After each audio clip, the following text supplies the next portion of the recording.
You're about to watch another exciting episode of the Dungeon Run, but did you know that you can actually be part of the adventure? Tune in live on Wednesday nights at 6 p.m. Pacific time, and you can make your voice heard and help determine the fate of our adventurers. Hope to see you there.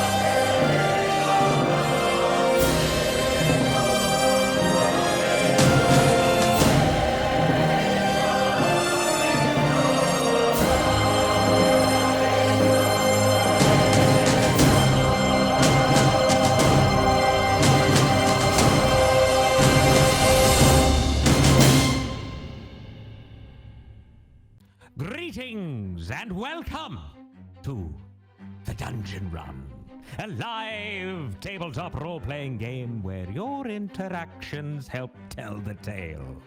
And a special hello to everyone watching live for the first time. Hello. So glad you could join us.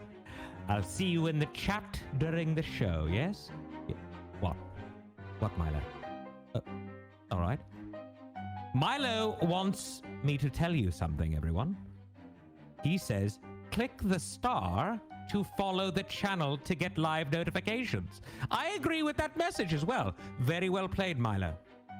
Very well played. I am Lord Ereban, Keeper of Secrets, and your host for tonight's campaign. Together, we stand witness as our intrepid adventurers face terrible danger and most certain doom in their quest for glory, valor, and most importantly, treasure. As you will see, all of the players are still working from home and practicing their social distancing. As soon as the time is right, I'll let all of the players back into the dungeon. Don't you worry your little britches.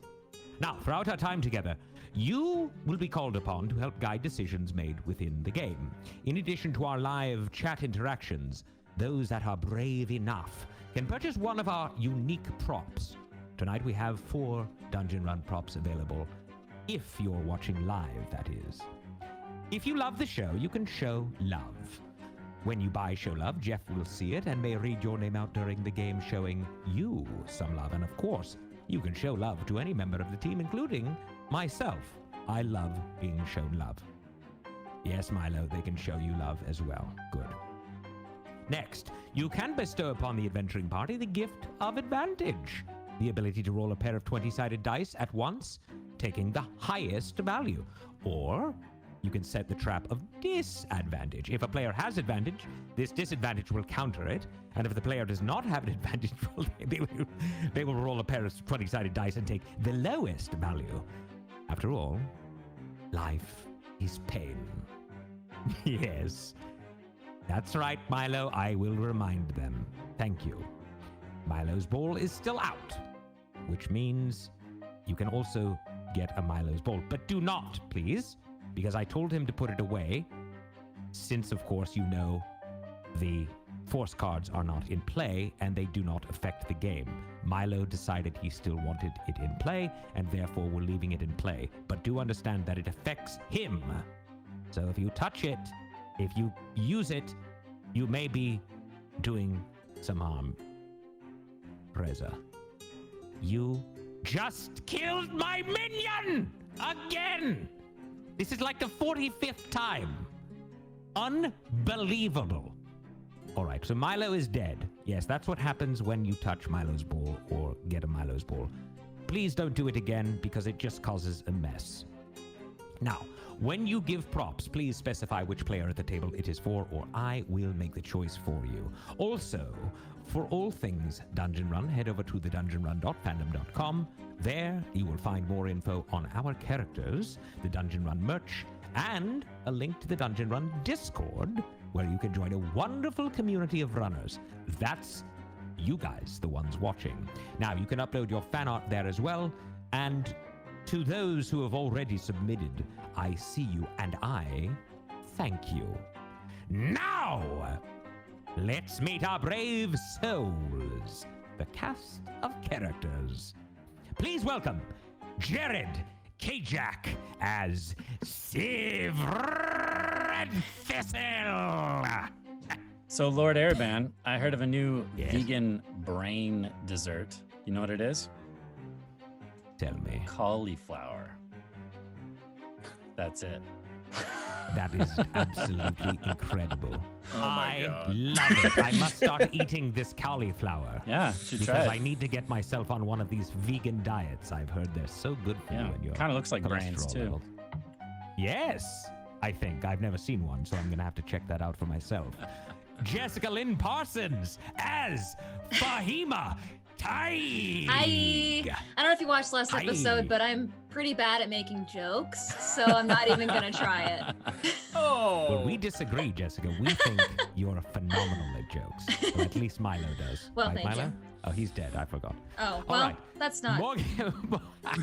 No, that was a joke. Morgan Peter Brown as James Quillas. I'm pretty sure we have new viewers out here tonight. I mean, so let's try and make good impressions, folks. Come on. Let's This try is that. us. Let me This just is the true let me us. also say your name once again because I think I got it cut off in the beginning. Oh. It is Morgan Peter Brown, everyone, who Thank you, plays the thank character James Quillas. I missed Also it if you James mispronounced it. Quillas.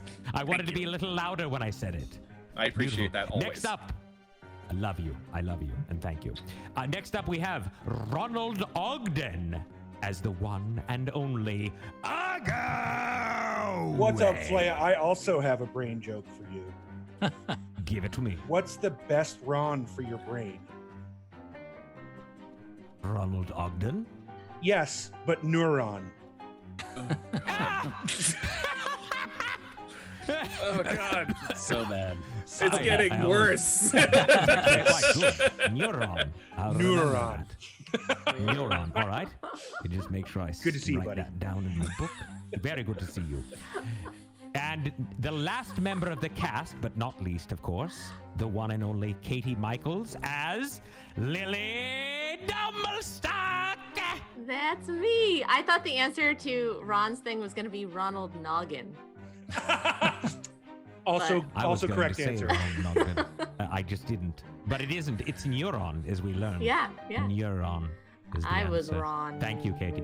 Yeah. You interesting. Well, this is Gonna be one of those very shows. cheeky. Gonna be a great I snack. like this.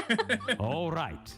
Now, last but not least, and in my opinion, one of the greatest human beings on planet Earth, though he might disagree, our dungeon master, the one, the only, Mr. Jeff Carnata.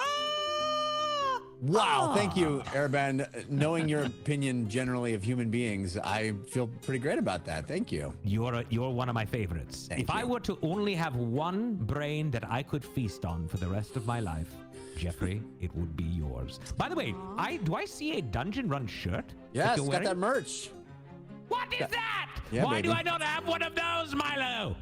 Go get one. If you have to steal it, steal it. Good. All right. As the journey continues, I, Lord Ereban, will be joining you in your social conversations around the game. So keep an eye out for my avatar and comments. And before we begin, I have a favor to ask of you. It would give me great pleasure if you would share the show. Just click below and let all of your admirers know that you are watching the Dungeon Run. Red Robin! I did not need that. Milo is now in millions of bits and pieces all over the place. Great. Oof. All right. And Raven Queen, my goodness, a potato. We can make dinner finally. For Milo, that is. Thank you for that so very much. Now, keep the comments coming, be ever vigilant, and let the dice roll! Yeah! All right. Welcome, everybody. I am so excited. It is episode 54 of the Dungeon Run.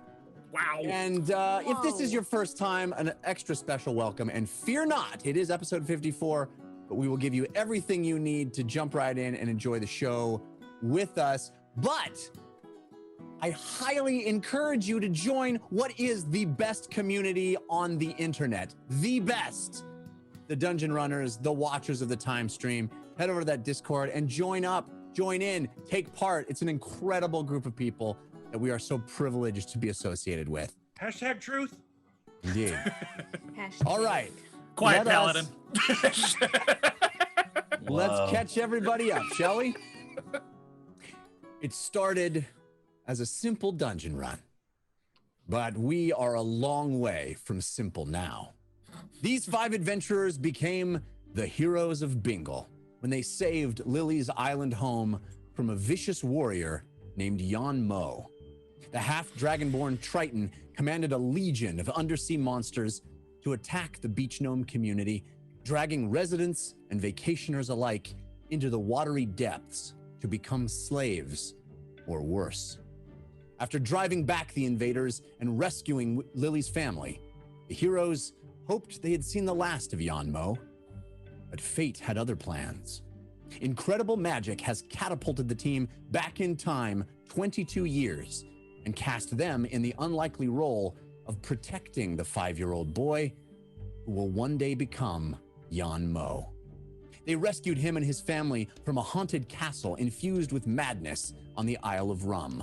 The boy's father, Choran, claims to know where the treasure cache of the Shazengao Empire is hidden and has made a deal to trade that knowledge in exchange for freedom from the bounty placed on his head by the dynasty. The heroes, working for the infamous pirate Whitebeard, agreed to help Choran to save his family so that they may learn more about the extraordinary magical items and the weapon he says is inside the cache. In the guise of mercenaries, they sailed to the port town of Boster, started a tavern brawl, competed in an underground fighting ring, and visited a clairvoyant sea hag who whispered visions of their past, present, and future. Seeing her chained and used as a sideshow attraction, the team returned to the sea hag's den, killed the halflings imprisoning her, and set her free. They also learned of a mysterious man living in a lighthouse on Ocean's Gull Point, and the strange liquor of the dead he brewed there, inside the carcasses of dead creatures. And the team discovered that that man was responsible for burning the castle rum and aligned himself with a demonic being called the Lord of Crows. They decided to return to the lighthouse and confront him about his crimes. But that confrontation turned deadly, as the heroes were pulled down into a subterranean chamber beneath the structure and attacked by the Lord of Crows itself. Fortunately, James was able to banish the foul creature back to the plane whence it came and maintain his concentration on the spell, while his teammates battled noxious plants, reanimated corpses, and a creature composed entirely of an undulating mass of the liquor of the dead. The battle was harrowing and nearly cost them their lives, but in the end, the Heroes of Bingle vanquished their foes and even achieved a new level of experience. Ugo took an oath to the goddess of light and truth, the Candle Queen, taking his first steps toward becoming a paladin, or a palabarbadin, something. They were also able to investigate the grave beneath the lighthouse for clues to the Lord of Crow's origin and its connection to the mysterious Old Ones, said to have knowledge of a time before the Great War of Ideas. What they found was a bizarre object illuminating the space beneath the foundation, an obelisk woven out of thin sticks and black raven feathers rising out of the stony ground. 3 primitive and enigmatic symbols adorned its front, which appeared to open like a sarcophagus. Choosing not to risk any further encounter with the banished demon, the team set fire to the feathers and watched as they burned, filling the cavern under the lighthouse with thick, billowing smoke. As we left off last week, the battered and triumphant heroes of Bingle emerged out of a drainage tunnel that emptied into the ocean. Ugo and Civ led the way, with Fahima, James, and Lily trailing behind, the 3 mages blasting away with their spells back down through the passage at the infernal, burning obelisk. And that is where we will pick up this week, do want to thank some folks that have been giving us love already. We got balloons, which we so appreciate, from Lambent Zerker, Subotai the Smithy, Alex Nelson, follower of Fahima, Dresden Dark, Goofus McDorkle, Yeah. Digital Realm, Persephone, The Carson, and others. Thank you for welcoming us. Thank you for starting the show off with some love. We appreciate that. And I just want to make mention. I believe I prefer Palabarian. Palabarian is pretty good. Palabarian. Barbaladin. Barbaladin is also very good. I like Ooh. Barbaladin as well. Palabarbadin, you didn't like that one? Palabarbadin. It sounds like a over-the-counter drug. I'll have some Palabarbadin, please. Yeah, Or, you know. or yeah, a Yeah. good deodorant. Ask your doctor if Does it have Palabarbadin is good Palabarbadin? for you. Yeah, right for you. All right. So we are picking the show up moments after we left off last week. As you make your way through this now ripped open drainage tunnel, this egress from underneath the structure of the lighthouse itself, the three magic users, James throwing eldritch blasts, Fahima casting fireballs, and Lily casting a massive shatter right at the end. The three of you watching as the combined forces of the eldritch blast with this force energy pummeling the structure as it burns. Fahima igniting the remaining feathers that are billowing smoke up and out through the tunnel right behind you, and then the shatter rocking the very foundation of this obelisk until it explodes behind you, and you see the whole foundation, the whole structure start to shake and moan and move, and you feel almost a rumble in the entire ground as the entire team, the five of you, spill out through this little tunnel down an embankment into what is open beach. It was meant to, drop waste and sewage into the ocean, and you slide down the beach into basically standing water there that looks out on the eastern side where the ocean meets Ocean's Gull Point. It's still daytime, yes? It is still daytime, yeah. Can we see the boat from where we're at? The boat would be off to your right-hand side, but yeah, you can definitely see it down the beach there around sort of an edge. As you rowed up here, you wouldn't have noticed this hole in the side of the ground with the vegetation growing around it, but now it seems obvious that it was pretty near where you made landfall. Do you all feel better getting your frustrations out on the obelisk? I don't know if better is the word. I regret wasting a crustacean hammer. Do you want me to go I'm look for honest. it? Nope, it's fine. We could always just go back and give them more, honestly. That's true. They're free with a meal. And a bar brawl. They're very free with a bar brawl. That's true. I have a few extra that I picked up, if you want. Or one extra. I picked it up, but There's more than the ones I have on my hip, so yeah. okay. I'll hand him Do the hammer that I had tried I to will hold stealthily this pick up. close to my heart forever until I throw it at somebody and can't get it back. Yeah. Do Yes, we need James. any did we want any liquor of the dead for ourselves before we leave? Oh, We- I we- already gave some to Uggo, the ones I found. Oh, thanks for outing me. Well, we I'll promised go. we were I'll going to drink it bring for some myself. too. Although Whitebeard. I think the fact that we just had to kill someone made entirely of that should teach you not to drink it a lot. Are you kidding me? I would love to be that thing. That's a No. lie. That's a lie. Thank you. Yes. Yeah. How does Jeff? How does the tower itself? How does the lighthouse itself look structurally right As now? you stand there on the beach, turning back and looking at it, there's a hole underneath, the hole that you climbed through, that is just billowing smoke out of it still. The structure itself doesn't seem to have changed much, although the light that you and Lily actually illuminated does seem to have gone out. And you see just smoke swirling and billowing up, almost obscuring some of the view on the lighthouse itself, but it is pouring out of this hole beneath the lighthouse and rising up out and above the full length of the lighthouse.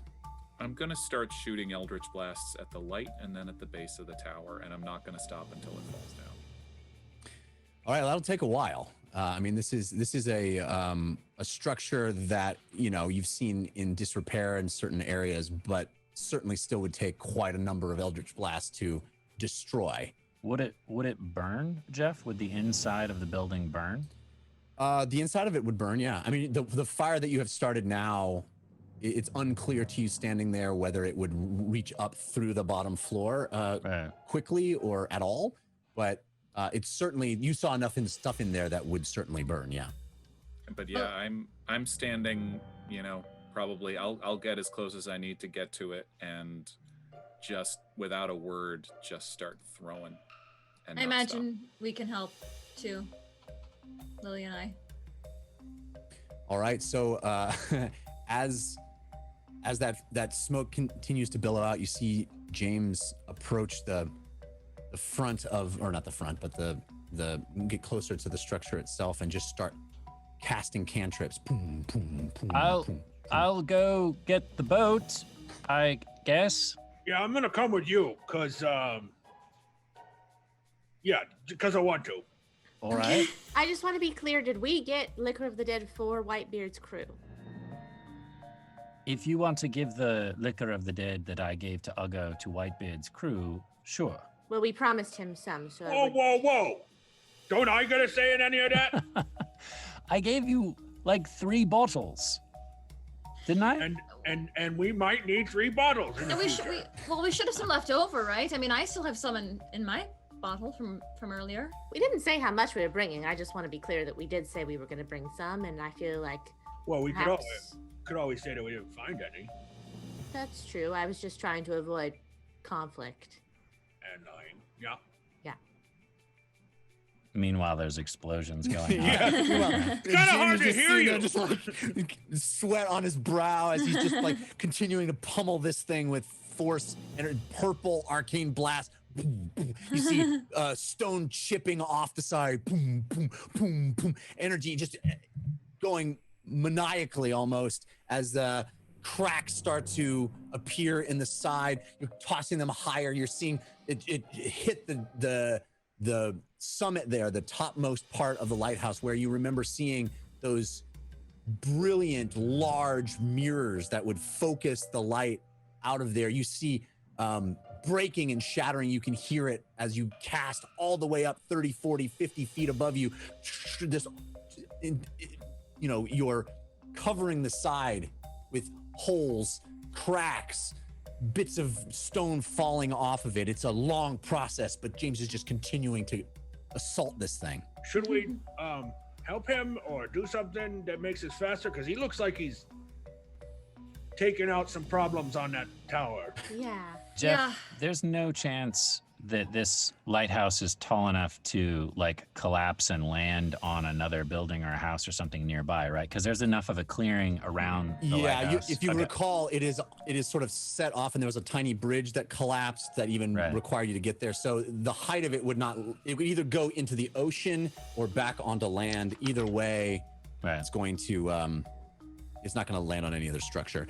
If it goes into the ocean, if you continue hitting it from this side, it's more likely to go into the ocean because this side would cause the fault in that edge, like chopping a tree down. Correct. Fahima. What's the biggest thing you could turn me into? I think a giant ape. I'd have to consult my notes. We've done that one before.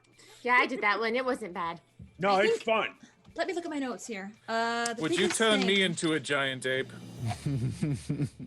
Jeff, I'm gonna go get the boat while all of this is happening. Okay. Yeah, I'm gonna go with Civ. You just turn him into a giant ape. We'll be fine. Oh, I am afraid I'm exhausted and I can't. All right. Okay, then let him take out his anger on us. James stops momentarily to consider becoming an ape and then turns back and continues casting purple energy at this thing. This'll do. Lily, do you have any blasty spells we can join him and help out the cause? I can cast Shatter like 2 more times, I think. Well, I think it's going to be relatively safe to get back to the boat, so shall we?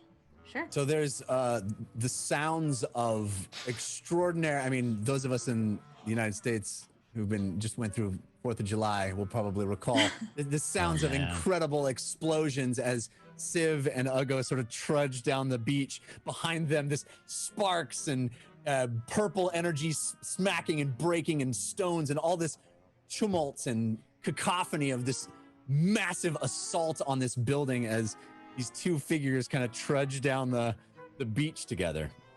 You know, Ugo, I don't think you're the only one with anger issues. Oh no, that's very clear. Use mine to advantage. Right. I mean, I guess he does too. He just needs someone else to do it. Right. I think it's good that he's, getting it out of his system, venting, so to speak. As someone who understands rage very well, misplaced. Do you think we need to talk to him about it? Do you think we need to talk to you about your drinking? I definitely think I have a drinking problem, but that was the old Civ. Why do you think I gave you your bottles? Point. Well, glad. Then yes, I think maybe we should talk to him about it later. All right. I mean, mostly I'm concerned that maybe it's driven not by James, but by Shothramot, whatever his name is. Sloppy Goat. What's his name? I like that one. Sloppy Goat. Sloppy Goat. Goat. Yeah, do you think it's Sloppy Goat that's making him do it? Perhaps. That scares me a little bit. Yes, that obelisk was quite strange as well. Is it really any different than what I am now doing with the Candle Queen? You mean pledging yourself to a god? Yeah. I mean, she's of like light and truth and redemption, so that seems like it's a good thing, but I just realized that maybe it's hand in hand, or one goat, other grass. You've thoroughly confused me, my friend. Same side of different coin? Yes, that makes more sense. Are you trying to say that him worshipping this dark god, patron, whatever you want to call it, Sloppy Goth, and you worshipping Sloppy Goat, sorry, and you worshipping the Candle Queen are one and the same? Well, again, different sides of same coin. I see. Right? Or no, I'm more asking. I don't know.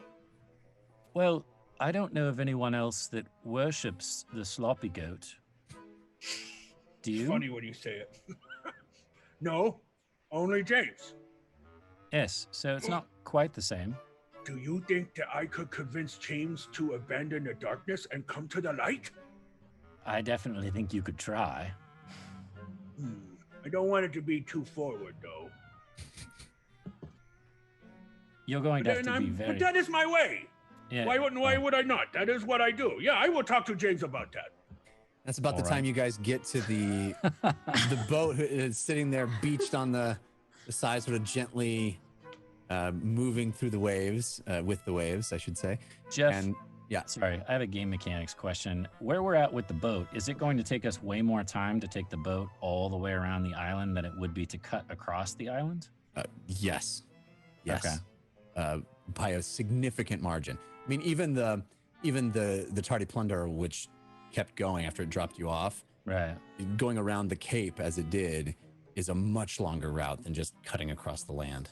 Ugo, do you think you could carry this boat? Which boat? This one. What boat is he talking about? The rowboat you just came to. Across land? The pirate ship. Yes. If it's too bulky or heavy, I can try to come up with some sort of alternative. No, I mean, carrying it on land is like rowing in water. It's just on land. So it's my job to row. I will pick up boat. Jeff. Yeah. Try to pick up the boat? Yeah, I don't think you would have a problem picking up the boat. I mean, it's a little unwieldy as far as, maybe more of a dexterity issue than a strength one, I mean, I think it would kind of use my head to balance it. I don't think Ugo with his strength and ability to carry above his size, it would have an issue with this even carrying And my it solo. strength has increased, so I'm even Yeah. stronger than I was before. Yeah. Can So, you see oh where yeah, you're? look at that. Can you see where you're going? Yeah, I just hold it up higher. Oh, all right. Well, do you mind carrying it across land then, so that we can go back quicker? Wouldn't it be wiser just to row over there in the boat? Well, it's going to take a lot longer if we go along the sea, and I wanted to save that time. I mean, okay. Let's go. All right, so as you guys kind of start walking back, this has taken a while, but as you start walking back, you hear an incredible noise, breaking, cracking, shattering, a boom, and as Ugo, as you're holding the boat, and Civ, as you're walking by him, Ugo, you lift the boat up and look up, and you see, and the entire structure of the lighthouse falls, smoke billowing out of it, and it lands into the ocean beyond further east, hitting with this massive impact, pushing a big wave of water even at you guys as it comes and it rushes and kind of hits you mid-thigh, pushing Good it. thing we got this boat. So yeah, this thing has, as it lands and settles, it just this incredible sound pushing volumes of water away from it, landing with an incredible crash, the top collapsing, almost looks reminiscent of the Lodestar that you once many moons ago explored. As it lands, you see this thing break apart and collapse and come to rest in the water, half of it submerged, half of it peeking out the top. And as it rests there, standing there, the three mages, all of you having accomplished what you needed to accomplish, you look up and the sky itself, which from the very moment you landed on the Isle of Rum and made your way through Boster and beyond, the sky has been this dark, gray, swirling, foreboding thing. And in the sky, directly over your heads, as you're standing there, a bit of blue starts to peek through. Just a parting of those heavy gray clouds. And through that, in that blueness, in that bit of light, 5, 10, 30, 50 seagulls descend, and they land on the exposed part of the lighthouse as it sits in the water. They all just come fluttering down. So many of them landing, all on the surface of this lighthouse sticking up out of the ocean. This is quite eerie. Can I understand what they're saying? Yeah,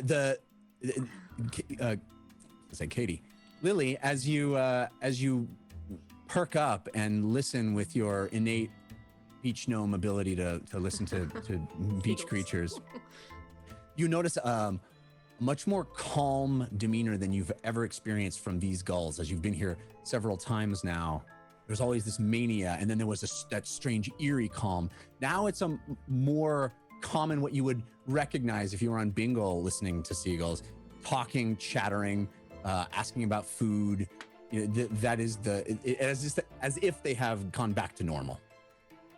Oh. James, none of them are saying the word dead. Good. Yeah, they're just talking about things like eating, which is standard seagull stuff. Right. Thank you. No, thank you. Good job. Yeah. Now- that's that. As you stand there, and this structure has completely collapsed, there's still a bit of rubble, of foundation, of ruin ahead of you that opens down into that pit. The floor still present, but there's still that hole there that leads down into the subterranean chamber where you had the bulk of the battle, and still smoke comes up out of that, wafting into the sky. Are you okay? I don't know. But that felt good. So. Destroying the island felt good? I mean, Just clarifying, because the lighthouse, okay. that monument to evil. Yes. Well, and now hopefully no more evil will come of it. Let's hope. I hope I didn't just mess up the timeline, but I don't I think know. it's all meant to be. Do you think there's a way we can cover up that hole? It's pretty big. So the No, rest seems to be in the ocean. there's not much I can do in terms of. There's probably still some bodies with liquor of the dead in the ground around us, unfortunately. I mean, I could try something. We could try and burn this outcropping, maybe, Fahima, or if there's any more liquor that we want for ourselves, I think we should get it now. But I don't know if we could stop it from circulating too much more out there in the world. I think that's probably for the best. Is there a way we could build something over the holes that grass and the like could cover it naturally? Sure. Rope web of some sort, or I don't know. It is very large. If you conjure anything, it'll disappear in an hour, right? Yeah. Perhaps we can find someone on the island who would want to, turn this into a park. Maybe. I mean, that little patch of blue sky up there, it seems like it could actually be nice. Right? Beachfront, real estate is prime. And ruins are always an attraction. It's about the time that Uggo and Civ make their way back up to you with the boat in hand. Row, row, row the boat, walking it across the land. Ooh, I love that song. Thanks. Why? So we've decided we were going to walk back because it's probably going to be faster than rowing all the way around the island. And Oh, Uggo sounds just right. happens to be strong enough to lift the boat on his own, so we don't have to make Whitebeard angry by not bringing back his boat. That's All true. right then. Call. We did ride in this boat on the way to Bingle. Yes, we recognized it earlier. The tardy So- plunder. Yes, the Tardy Yes. Plunder's boat. No, Yes. but I mean this boat in specific. Yes. Yes, Oh, this is yeah. where we almost died Oh, from yeah. that fish. Yeah, that fish almost ate me alive. Yeah. Right. It was in this lifeboat, so I guess we do have to get it back. We learned a good, valuable lesson then. Don't fish when there's things in the water. Huh. I meant like big bad things in the water. Yeah. Thank you. Hmm. Are you sure you're okay to carry that? I'll go. Would you like some help? Do you want My help? job? No, it's my job. I got it. It's Alright, not your of course. job, really. I mean, yeah. Oh, You you just can happen- carry boat? No, don't put I that on can me. help. Don't. Yeah, put it on me. I'm not You gonna will. put it on you. I don't want to crush you. Okay, yeah, I will. I'll get stuck under there. That was radical question. Right. Well, I was just saying it's your job mainly because you're the one who can do it. But it Yeah, shouldn't- exactly. It doesn't. It shouldn't have to be your job. Is all I'm saying. Well, the same, and you are healer. Yeah. Same job. Same reason. Yeah. Yeah. That's true. Jeff, I look around. Is there anybody that's like, hey, the lighthouse just fell over? Not from where you are, but remember, this is, this place, as you learned, is not one that people tend to go to. If you recall, James and Lily had a conversation with a woman who said that people tend to go there and then don't come back. So people kind of give it a wide berth. You'd be surprised if this action went unnoticed, but it certainly isn't anybody you can see now that is noticing it. All right. Well, are you all ready to go back? Well, I have a question. Mm-hmm. Is there someone who's in charge of the island who maybe might be upset about what just happened? I don't know. Do we care? I haven't seen much in the way of the law, and I've been looking for it. Yeah, it is a Oh, island of pirates. That makes sense. There is this sign, and there's the sign that says, not too far from the lighthouse, that announced whose land it is, right? Mm-hmm. Yeah. Do we- Go ahead. Do we have anything to write with? And I conjure a pen. Or a Pen? not a pen, You a invent quill. and a conjure quill. a pen. She's that Quill. good, Jeff. She's that good. It's on the mind. Okay. I conjure a laptop and write. And a printer and a laminator. Will the ink disappear in an hour? I don't know. I have things to write with if that's what you're looking for. Yes. May I? Sure.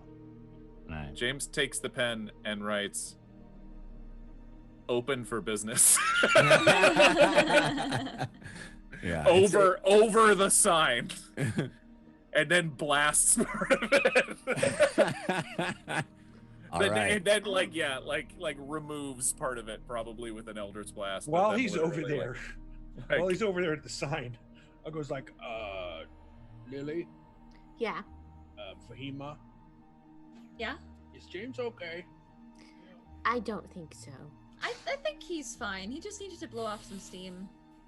He literally blew Blow off some an steam, you island up. Yeah, he literally blew up an entire building. To be fair, we had 2 very weird encounters in that lighthouse, so Yeah. I think he was just doing what was right. Oh yeah, yeah. And, it can feel very good to release sometimes and to fire off with your magic in a way that is unrestricted, Nope. Especially in the name of good. Oh, really? You that don't I- understand that at all, Logo? Magic? No, I don't cast magic. I don't understand. Well, it's the same thing as your mauls and your fists. Yes, that I understand. I'll it's what's that saying you always say? It's the same side of a different coin. And Iago just looks at Sim. She's right.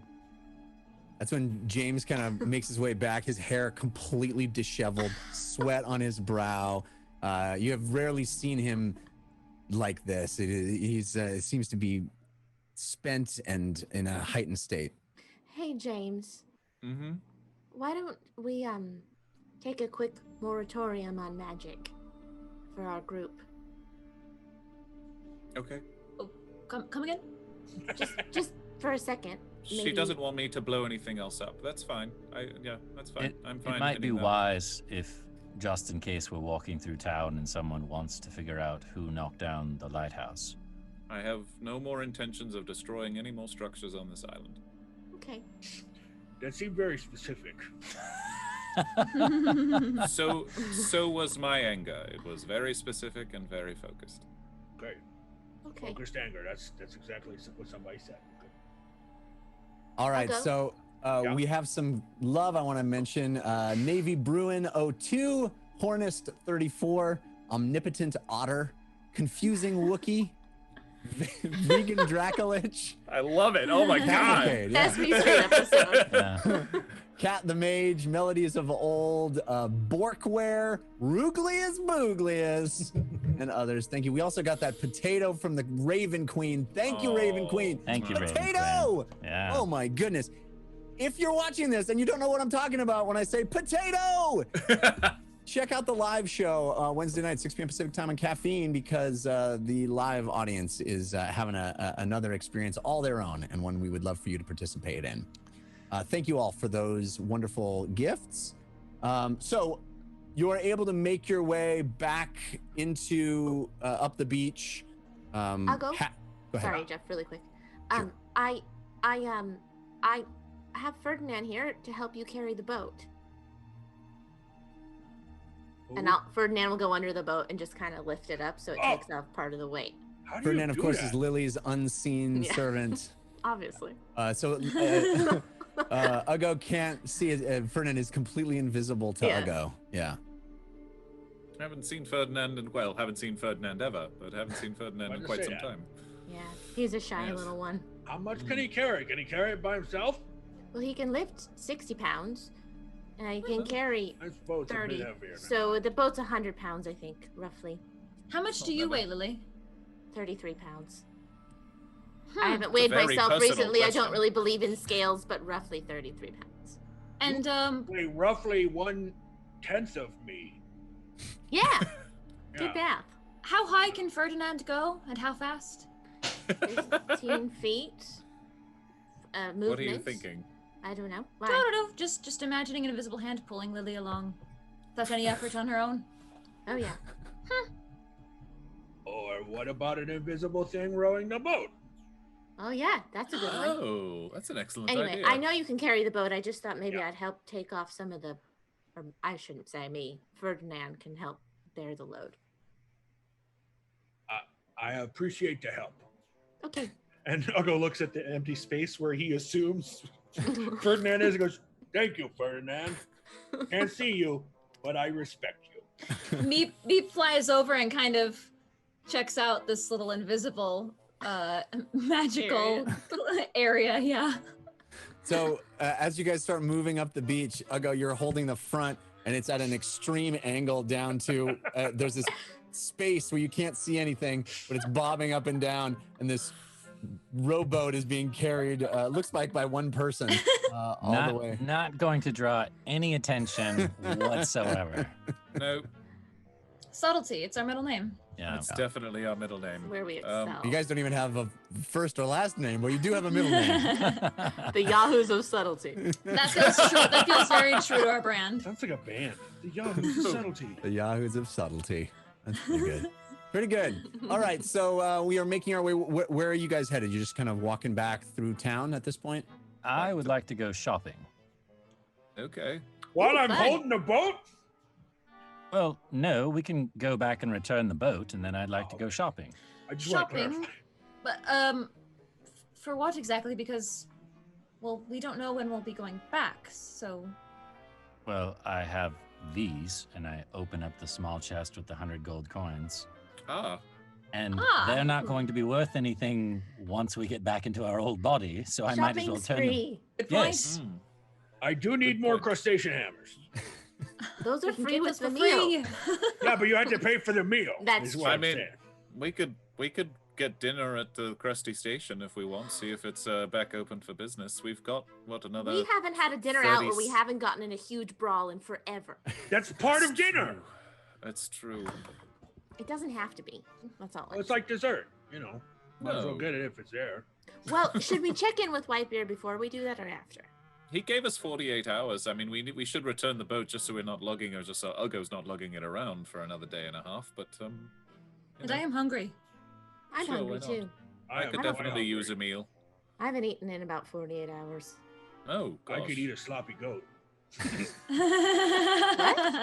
what's a sloppy Goat, goat? I like goat. It's a dish, best served cold. Is it a sandwich? Is that an Can orc be. thing? Yeah. Got it. Okay. Interesting. Amazing. Learn new cultural things all the I time. want to try it. from I you, love Ugo. trying new food. Yes. Okay, so just to be clear, if you recall, the Poor the Jeff. Krusty- He's like, so, No, I love what? this. I love I this. don't, okay. The Krusty Station is as far away from where you're standing now as possible, right? So Right. Krusty Station is all the way at the end. So if you're going all the way back to the western side of the island to return the boat anyway, it would make sense to go to the Krusty Station. It will take you the rest of the day to get across, all the way across the island, assuredly. But, you know, so it will fine. be dinner time. So this plan is perfect, but I just want to be clear that, you know, you guys went to the Isle Inn and stayed the night there. You could get food there. I just want to be clear that you're going all the way across the island where you could drop off the rowboat, as you said, and then you could eat at the Krusty Station. So that could work. I just want to be clear that's what's happening. Are the shops going to be closed by the time we get over there and drop off the boat? Because I have something I want to buy that's not. You could probably do it in the morning as well. You could do it in the morning. Yeah. I mean, if after dinner, I would say the shops would likely be closed. Yes. Especially in this town, which is, you know, a shipping and fishing town, which is basically early hours. Do you all mind if I run ahead and do a quick bit of shopping, and then I'll meet you at the boat? Sure. No. I mean, you guys could all go to the shop as well. You could just leave the rowboat leaned up against the wall or something. You don't have to return the robot before doing anything, is what I'm trying to say. Sure. I mean, I could also conjure my horse, but well, could someone conjure some wheels? I can only conjure 1 3-foot wheel. It could be like a unicycle kind of Did you boat. conjure 3 1-foot wheels? Hold on. I No. think James has a good idea. If he brings about that steed, we can just put the boat on the steed, and then it's easy to carry, and it actually moves faster than the rest of us. That's true, as long as we're not worried about attracting attention once we're in town with a blue flaming horse walking. You With might the have boat on thought it. about that before you knocked put down the a boat- tower. You put the boat worry over the about- horse completely, and then Right. it's just horse legs and a boat. Right. I look over it. I'll go like one-handing this thing with an invisible creature holding the other end, and I'm like, "What difference does it make? It's Let's like, put it's it on like the a horse." it's like a boat centaur.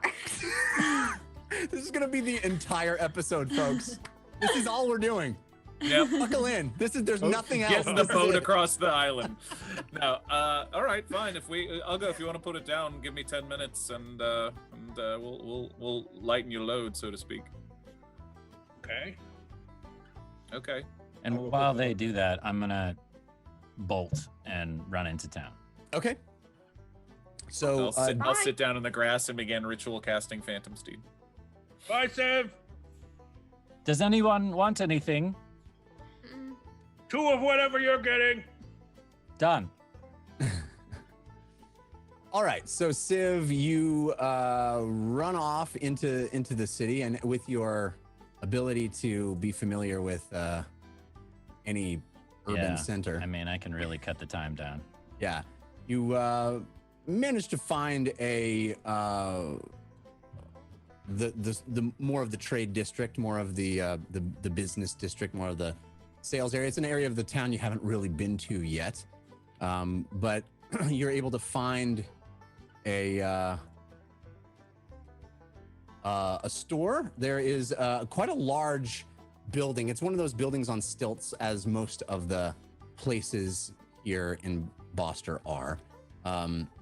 It has those gray planks you've seen before that may have once been painted white, weathered by many years of salt air, foot traffic, and it has that tall vaulted ceiling like most of the buildings. Seems to have been sort of at one point maybe a boathouse or in that style of a boathouse.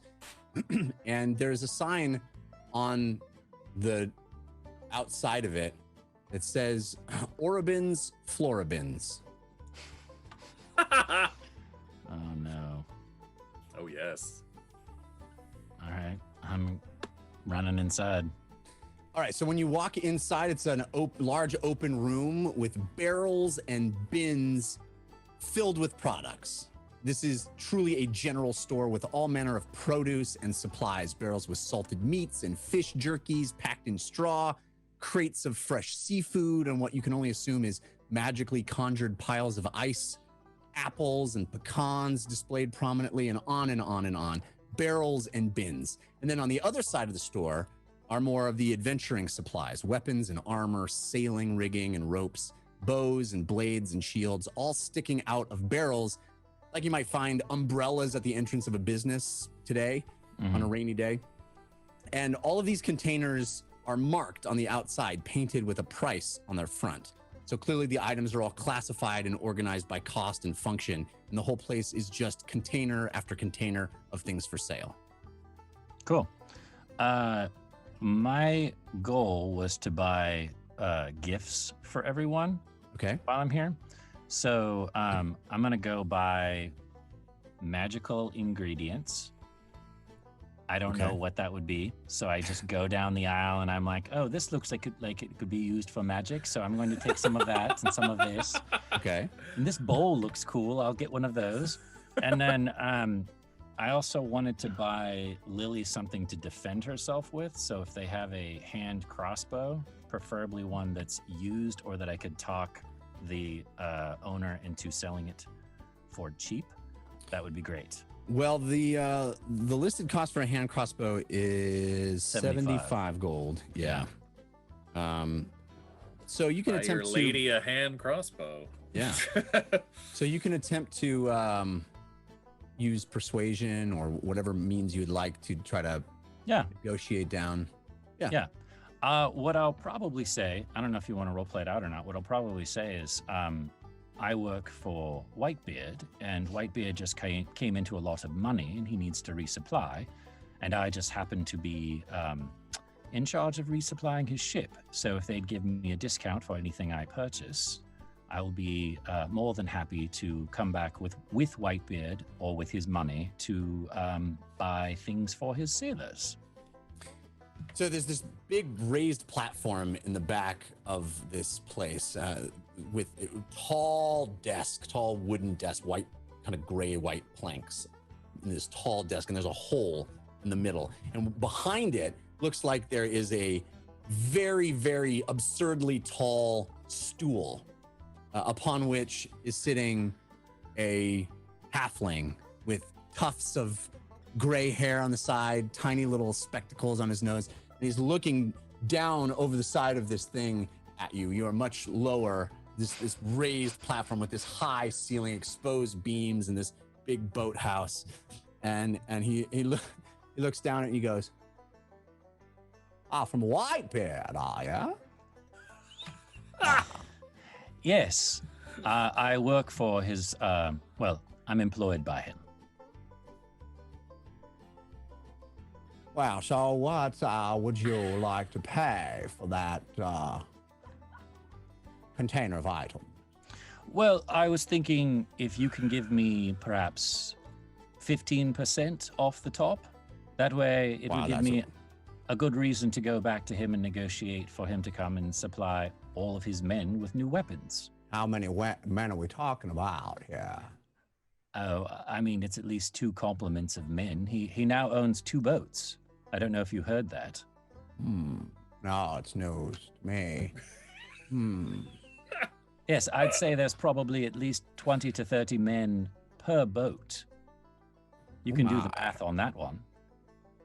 I'll say 10% off the price. Does that sound fair? Yes. Yes, it does. You have yourself a deal. Place your gold in the hole. Hey. Halfling Jimmy Stewart. Yes, seriously. They're like the moon, Mari. Place your gold in the hole. I slide the 90 gold into the hole. Oh, man, that just sounds so wrong. And somehow, without even moving, it disappeared. A thing comes down, and he goes, "You may take the items from the bin. Thank you. Nice doing business with ya." Yes, it was very nice doing business with you as well. And I'll see you again in Whitebeard too, eh? Yes, either him or myself or both. Well, I'll be looking forward to it. You wouldn't happen to have any special items, something that might pique his interest, something I could brag about? Well, we're more of a general store here. You got supplies we needed for all your needs, but I may have some contacts I can ask about. We'll bring Whitebeard back, and I will show him my wares. Excellent. I will bring him back tomorrow morning if he can fit it into his schedule. I hope to see you. We've made a solid deal here, and I hope you hold up your end of the bargain. I am a cat of my word. Oh, meow, meow. Meow, meow. And I give him a very regal bow and dash out the door. All right. As James is doing his ritual, Fahima's gonna sit down and set the twigs that she picked up from near the castle rum in like a little teepee formation, kind of like I'm gonna start a fire. And she's going to start producing flame while she has some of the twigs in her hand, kind of crushing them as maybe like a material component. And she's going to start experimenting with trying to catch these twigs on fire. Okay. So as you're able to do at will, fire erupts from the palm of your hand, and you have these twigs that you've broken and smashed, and you place them and you watch them immune to this fire, completely unable to burn. They won't catch. In fact, there seems to be almost a thin partition around them between the fire and the fuel. The wood itself. There seems to be just the thinnest, as you perceive it, as you're looking at it this close up, this thinnest little distance between the fire and the stick, the bits of stick. I guess I need to find something with fire resistance and not fire immunity to test this on. What are you doing, Fahima? Some creatures and some things that we get in fights with, they seem to be immune or resistant to my fire, and it's kind of, but I like using it, so I'm thinking if I can somehow harness this resistance, this whatever it is that these sticks have to fire, to cast my fire spells, I might be able to overcome that. Oh. So you could light anything on fire. Well, hopefully, but honestly, I would just take a little more power than I already have, you know, Right. just to make the fire burn a bit brighter, a bit hotter. Well, I think your firepower is very impressive as is, but I understand the want for more. And I think your healing is impressive. Oh, thanks. I don't know if you've noticed, but I've been observing you healing. Yeah, I what I said back there with the Viscount, with Jasmine about discovering sort of this healing with the liquor of death. Yes. Why can't I do what you do? Why do I have to hurt myself? I don't know, but I hate you saying that. To be honest, I don't know how I do what I do. I just kind of... Grammy always taught me how to do it, and it's just... I wouldn't know how to explain it to someone else. Can you try? I'm really good at learning, and I've studied a lot, but I know, this Fahima, is... you're one of the smartest people I've ever met. So why can't I do this? Well... I don't know, some things are beyond words, right? Feelings are... Well, some things are beyond teaching, I guess. Maybe? I don't like the sound of that. Some things are beyond teaching. I don't know. It's the only way I can learn. It's true. And you're so powerful. You've learned so much. And you can heal, apparently. You're trying with it, but I don't want you to have to hurt yourself. Well... I can try. I mean, it's just... When I put my hands on a being to heal it, I just... I don't know. I don't know what I do. Do you think about something or Well, I feel always try to something? think nice things about people because I just think it's a good best practice. Can I try without hurting myself? Sure. Okay. I'm a little hurt right now, so you could heal me. Great. And I'll take her arm or wherever we're finding a bruise in my hand, and I will say the incantation of this spell that I've been trying to do, and hold my necklace and try to heal this bruise. All right, and you take Lily's arm in your hand. You see this pretty nasty place where the skeletons came down and were holding on to Lily, were grappling Lily. I'm thinking good things. I'm thinking good things. Roll me an Arcana check. Don't think so hard. You have advantage from Scully as my homegirl, countered by Grim Fated. Thank you to you both. Oh, that's a natural 20. Natural 20. Okay, so you feel this sensation You take a level of cleric to just in the body. In your body. You feel this, Amanda. feel this connection with the arcane weave, with that place that you touch upon, that you've learned to gain a connection with. that you've studied. And you hold Lily's arm and you concentrate and you think good thoughts about her. All of a sudden you feel Really this nice. surging, this welling up in your body. It is almost as if you're gonna burst with this feeling of the blood trying to leave your body, of the blood trying to get out. It wants to come out of your veins. And you feel like you can do it, you can heal her. You just have to let your blood out. You just have to let your own blood out and you can do it. I take that quill that I had conjured and I slice. What are you doing? I'm sorry.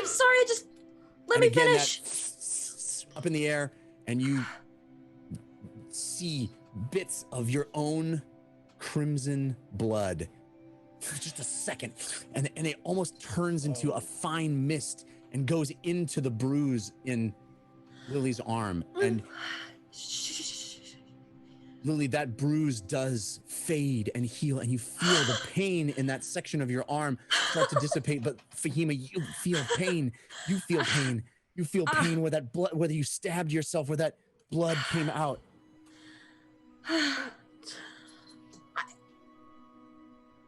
I don't know. It's something came over me that was. It was as if my blood wanted to leave my body and go to you. Well, I don't think I can think good thoughts and heal. Fahima, let me see your hand. Ugo takes Fahima's hand and looks her in the eyes and says, "This is dangerous. You could hurt yourself." It's all right. If I hurt myself, I can heal her. Look, the bruise is gone. He closes his eyes and he concentrates and he says, "The flame must be fed to burn bright. And I don't know how many hit points you took from yourself, but gained back 5. Oh, it's a 1d8 worth of damage. That's probably it.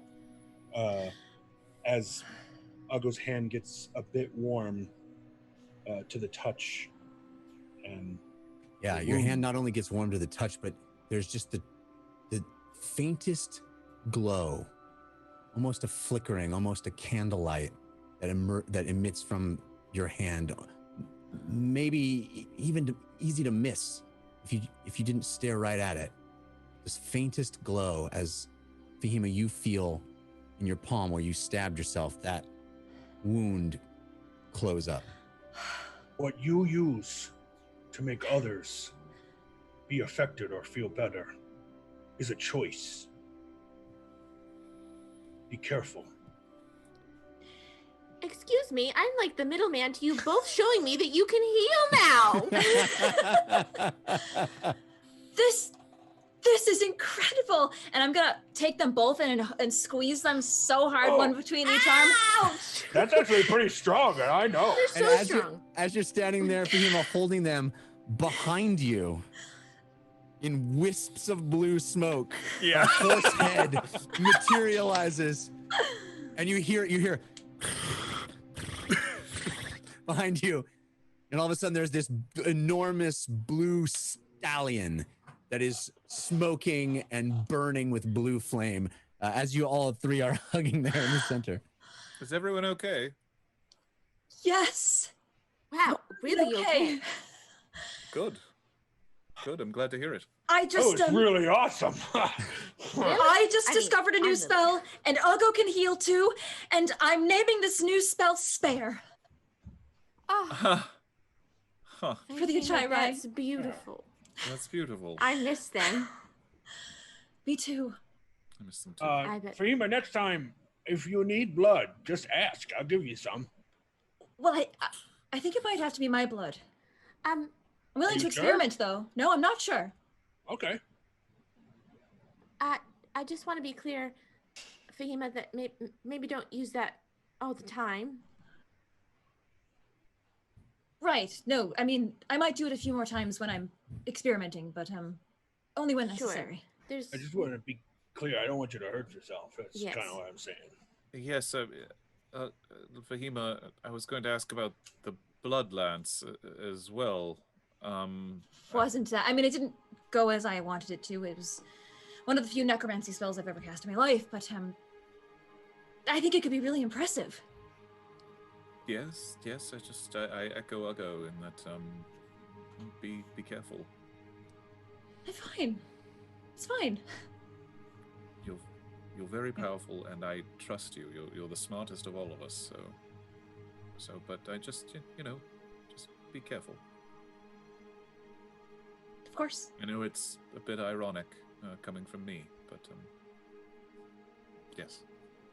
It is true that you just demolished an entire island. It was just a lighthouse. Quit saying an island. It was a building. It was a structure. You're right. I'm sorry that nothing good ever happened there. You don't have to be sorry. Thank you. I think you did the right thing.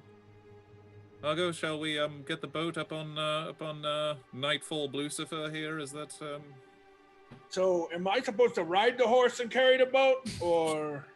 I think we could either put it on the back of the horse, or it could tow it. Could drag it. I don't know. I think I should ride the horse and carry the boat. Go ahead. Just to make sure it doesn't break or drag. Be my guest.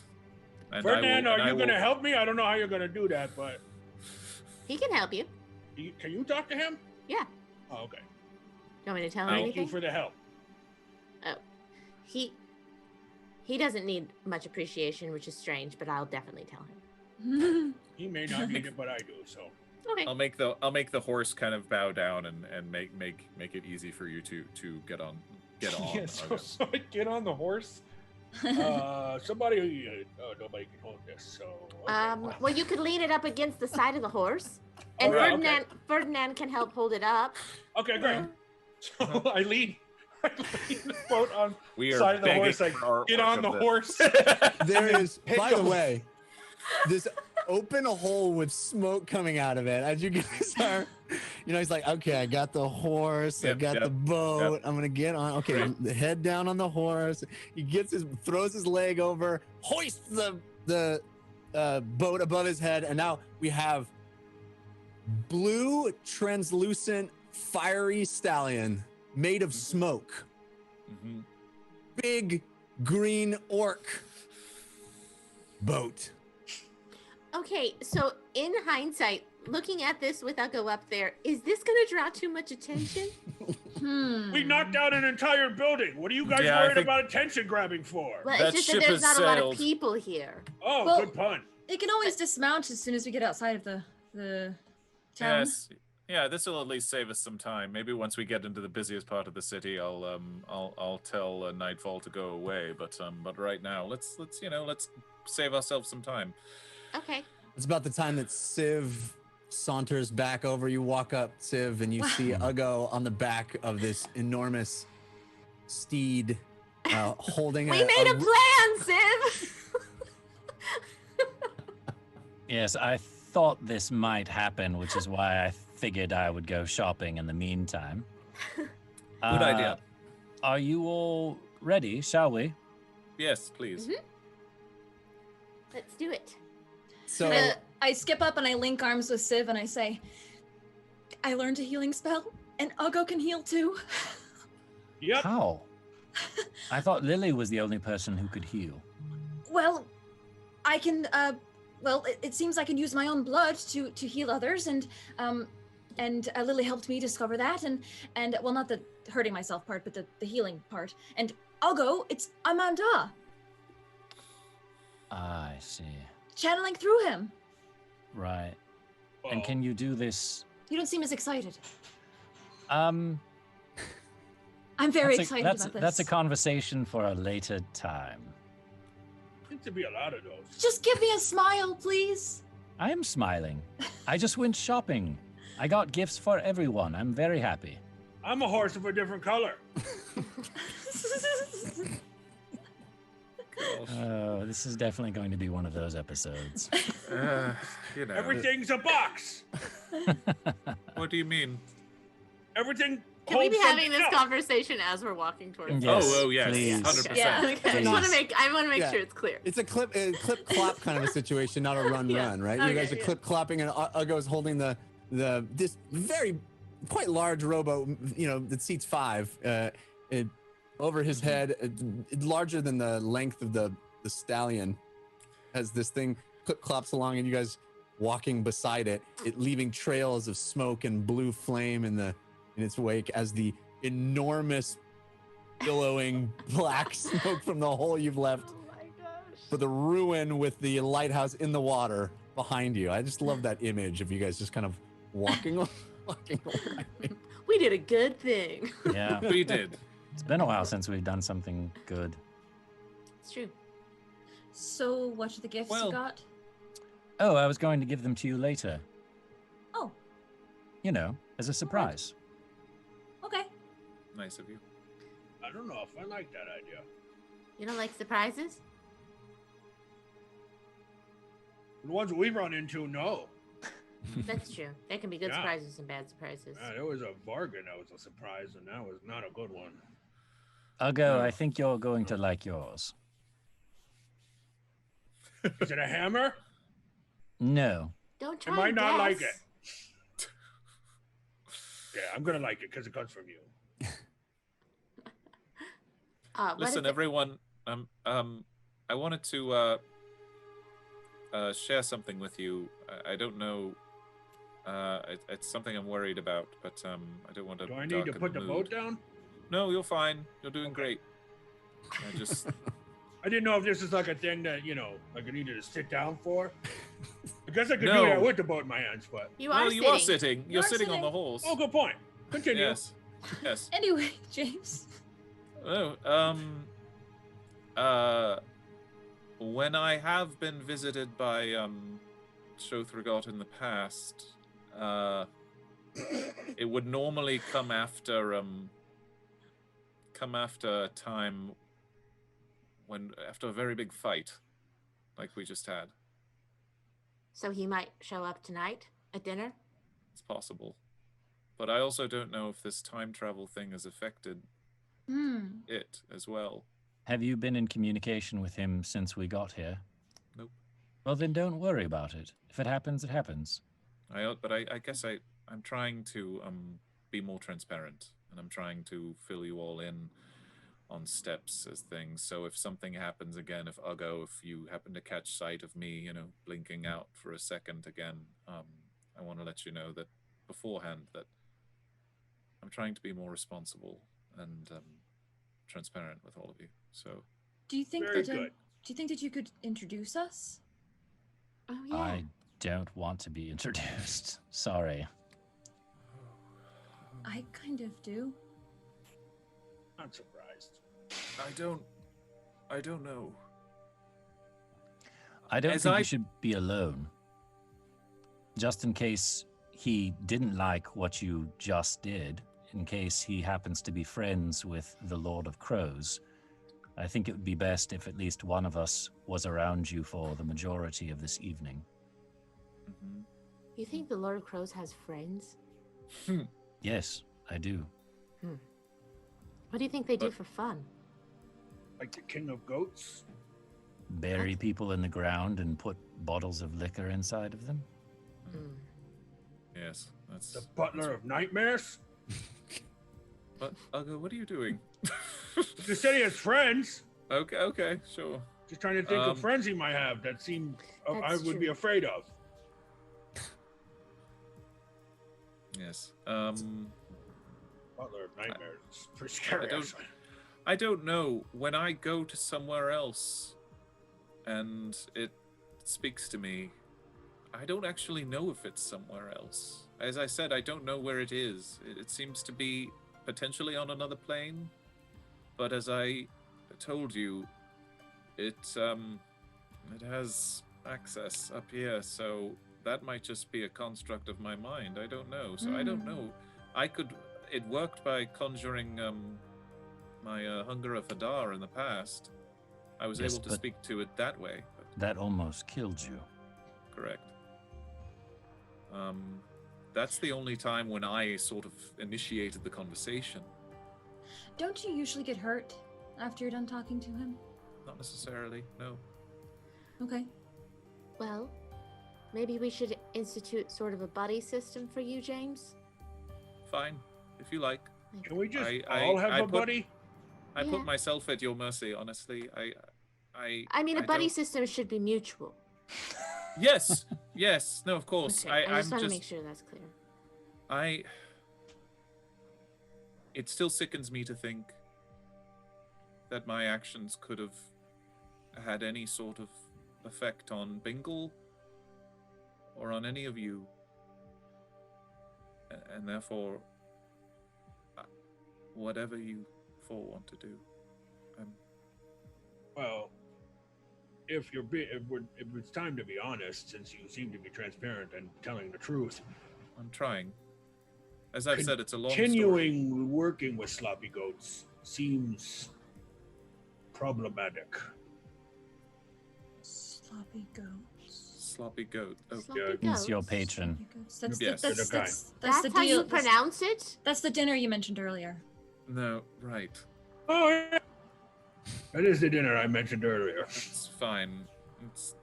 Yes, it doesn't A- sound like Ago any and other I words. couldn't remember his name, and I didn't think it was wise for us to be saying his name over and over again. Yeah. So we came up with a nickname. That's Got it. cute. Sloppy goats. That's Also fine. happens to be a very good, delicious dinner that you serve cold on bread. Huh. Got it. Made from goat. It's sloppy and very delicious. I assumed, yes. It's an Self-explanatory. orc dish. Well, James, do you approve of somebody else being there if If it's possible. Sloppy Goats appears? Wouldn't If it be a better choice to like stop serving it? Well, easier said than done. Can What you? would that? Oh yeah, I don't know how mean? to stop it. I just was saying that. Well, if we're worried about it having access to your knowledge and you feel bad for it causing you to do bad things. It hasn't directly caused me to do bad things, which is more why I would like to speak to it, because I honestly don't. As I've said, last time we spoke, it wanted to help me. Now, What did it I want in didn't- return, though? And didn't only you thing- kill somebody when you met it the first time? I did not kill. I killed it. I killed someone long before I met it. Uh-oh. That was Okay. me, Ugo, who killed that man. But I thought, okay, I did. But you cast spell to do it, yeah? Yes, I did. Do you know spells without him? Yes, but I had not met him yet at that time. I I was sort of taking its power without its knowing, at least I Ah. think. I did not meet Shothregard until the beach of Bingle. So perhaps it would be wise for us to not assume anything at this point. You can Right. speak to him if he comes to you, whether or not, and you can try to figure out what it is that he wants for giving you the power that he's given you. Yes. That's a Some good sort idea. of negotiation. There was also a strangest fate. Do you remember the boy in the basement? Yes. It sort of threatened to give its power to someone else, and it's like at that point I was like, no, it should be me. Better the devil you know, you know? I'd That just rather not sounds- know devils. That just sounds like a manipulation tactic. No. It absolutely was on its face, but as I said before, I think it has the power to stop me. Remember that morning on the city with the salvage menders? I woke up and I can no longer use my magic for at least a day. So we know it has the power to stop me, and it hasn't. Well, maybe that's a better idea, even for it to meet your friends. Yes, as long as it doesn't mean giving it access to you like it has to me. That's true. I would personally would love be- to have many words with this sloppy goats. I have many questions for it. I don't know. I don't know if we can contact it here. I'm willing to try. I'm ready when you are. Well, I think we've attracted enough of a show so far today. I think casting a black hole in the middle of Boster is probably not a great idea. You're definitely noticing as you're walking, clip-clopping along, clip-clopping the five of you, Ugo riding, the four of you walking beside the boat. Waving and nodding and Definitely smiling. people looking at you, people, cleaning fish in the front of their houses, looking over. It whispers and chuckles, even a few, and some people with more alarm and distrust. We rescued this horse from a carnival, actually. Yes, hi. Yeah, and you certainly, as you walk down these cobblestone streets, you are being noticed for sure. James, have you ever spoken to anyone about your patron other than us? No. So there's a chance that you might be able to find someone either now in the past or back in our original time that might be able to give you more information on who or what it is. Absolutely. Any leads would be Well, we very have an welcome. extra day. True. If you want, I could go with you and we could try to find someone tomorrow that might be able to give you a clue or a hint or perhaps let you read a book or something. We could try. Jeff, have we seen anything on Castle Rum that looks like a center of knowledge? You mean in Boston or the Isle of Rum? I'm sorry, yes, on Isle of Rum. Yes. No, it's not really that kind of place. You have not spied any kind of library or school or anything like that, no. Do pirates have schools or libraries? So, Jeff, that's actually a pretty valid question. Is there law in Boston? There is. It is certainly loose, and you Is it? in particular would get the sense that it's heavily Right. lubricated. A lot of payoffs. Yeah. But there is law. I mean, you participated in a full-blown tavern brawl, and you got the sense that it wasn't the first time that's happened, and no law showed up. So it's the kind of place where things go fast and loose, and you'd probably get a notice if something really egregious happened. There is law. It is not a lawless town, but it is certainly one that is on the edges. So is it possible that there might be someone practicing arcane magic here that would want to avoid the law because of the type of magic that they want to dabble in?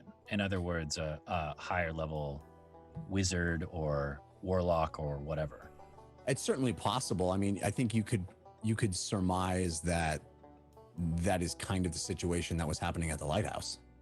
You could surmise that there was stuff happening at the Lighthouse that a law-abiding citizen wouldn't take part in. We may have wrecked the only show in town.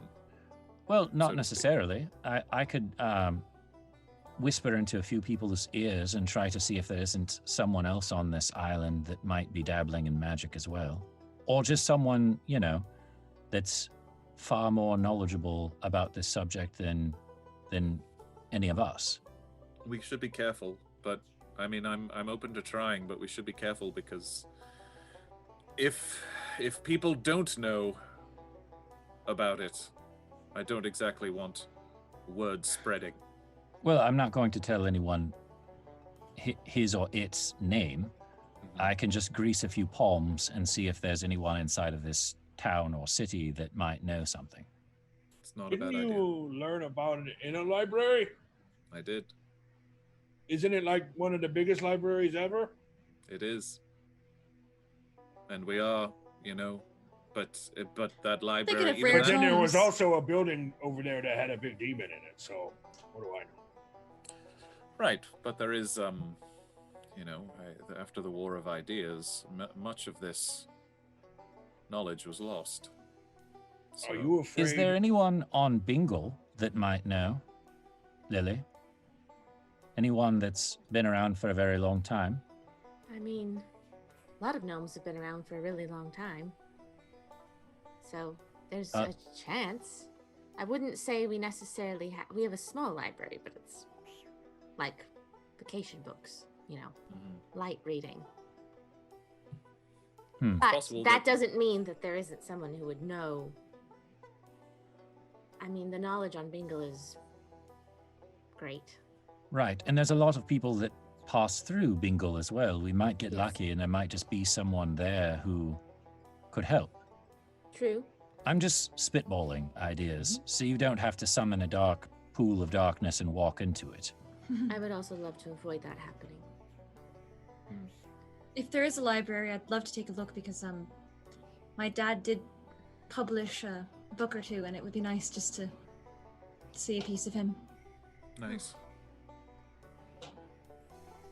Jeff, I would assume since this is a pirate island that there's probably a lot of like rumors and spies and like networks of information fingering through the town, right? Yeah, if you go to the right spots, certainly.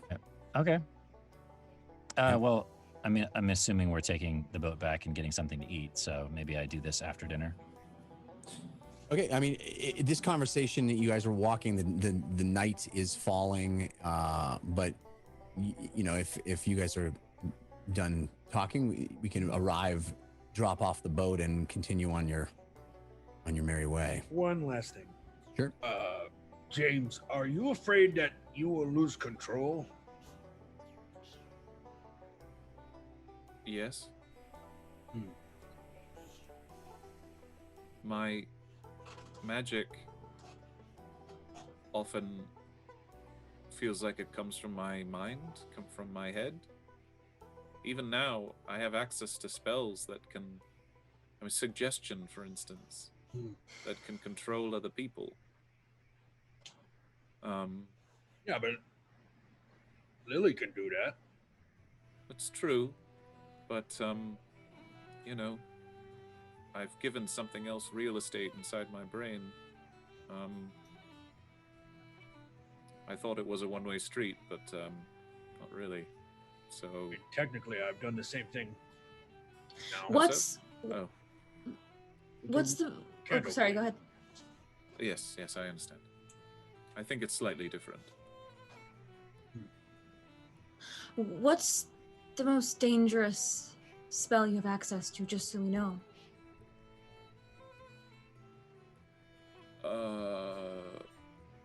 It depends. It's kind of a big thing to mention that you have within fingertips reach all of these spells. I could summon a demon. Sorry? I'm sorry. What? You don't plan on doing that, do you? No. I'll pull out my Book of Shadows. That book is aptly named. May I? And even as he holds it in his hand, it is dark. It's as if the cover of the book eats light. It is as if he's holding a shadow in his hand. The rest of you have never perceived anything quite like this, a physical object that looks like it's obscured. Like you can't even see. It looks like it's behind something that's casting a dark shadow upon it. It's a strange quality that this book in his hand has. And I mean, so when I flip the pages, like it looks almost like gibberish to you. I'm not even sure. Fact, James, you don't perceive the book in the same way everybody else does, right? You guys see it as this almost like this hole, this place where a thing should be. This In the shape of a book. in the shape of a book, right? And with this lack of light, this black shadowed thing. And even as James opens it and thumbs through the pages, you're kind of confused as to why he even thinks that you would be able to read that. Yeah, I'll open to a page, and so the spell summon major demon. There it is. I'm assuming that it still just looks like a black hole to us. Yeah, it looks like a black smudge. It almost James, it's got this quality of a shadow, you know? That doesn't. I especially can't book. read that. I am not looking at the demonic. I'm not looking at the demonic page in the demonic book. James, Just for the record, you that do becomes a thing later on. you do know that if you summon a demon, you can lose control of them. When I summon my elementals, I have full control over them.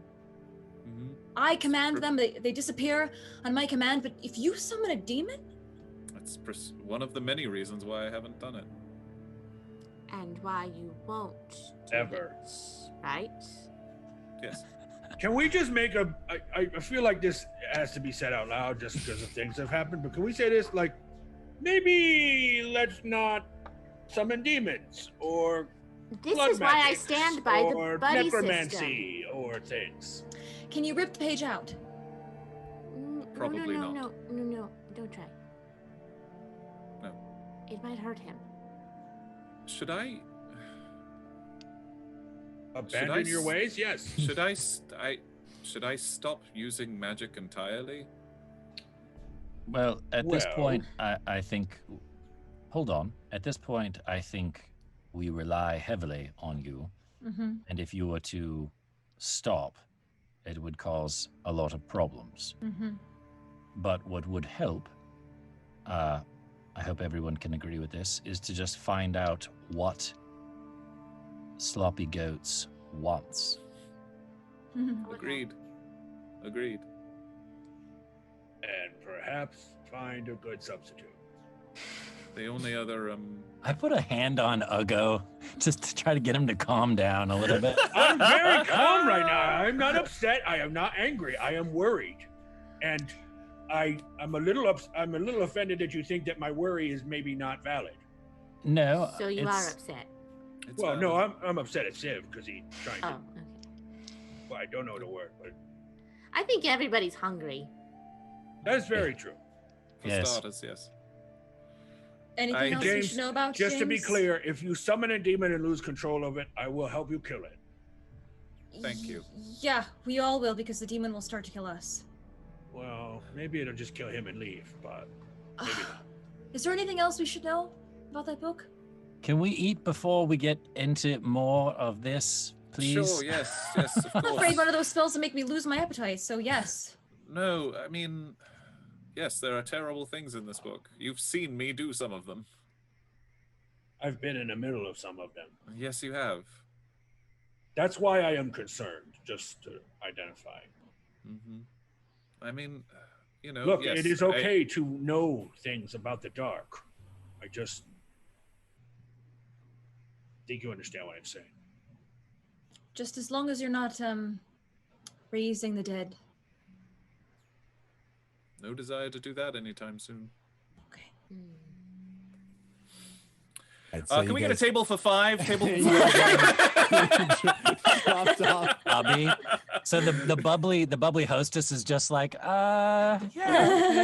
Yeah. Non-smoking. You guys are back to Coast Station. You drop off the rowboat on the at the dock. You see a flurry of activity all around with the tardy plunder having Right. birthed again, and it is there's things being prepped for basically what Whitebeard had told you, which is there's a lot of prep that needs to be done if you guys are going to sail out in 2 days. So there's a lot of that activity. You see the familiar pirates that you recognize kind of doing all that work, and you make your way back up into the crusty station. And as you enter, it is full of the same kind of swarthy characters that you recognize from the first time, some of them with bruises and bumps that you didn't see the first time around. And as you, Couple as the scorch marks on the wall. yeah, exactly, smoke marks, yeah. Although a lot of that was faked. You guys Right. created the illusion that there was a fire, not a real one. Right. The as you enter Lily the, shattered the fireplace. she did. They just kept going. This is not the kind of place that. It is remarkable that in 1 day's time it is back to running normally, and you get the sense that this is the kind of place that a few shattered tables and smashed chairs is a Tuesday. You know Built what I into mean? their budget. Payday. Yeah.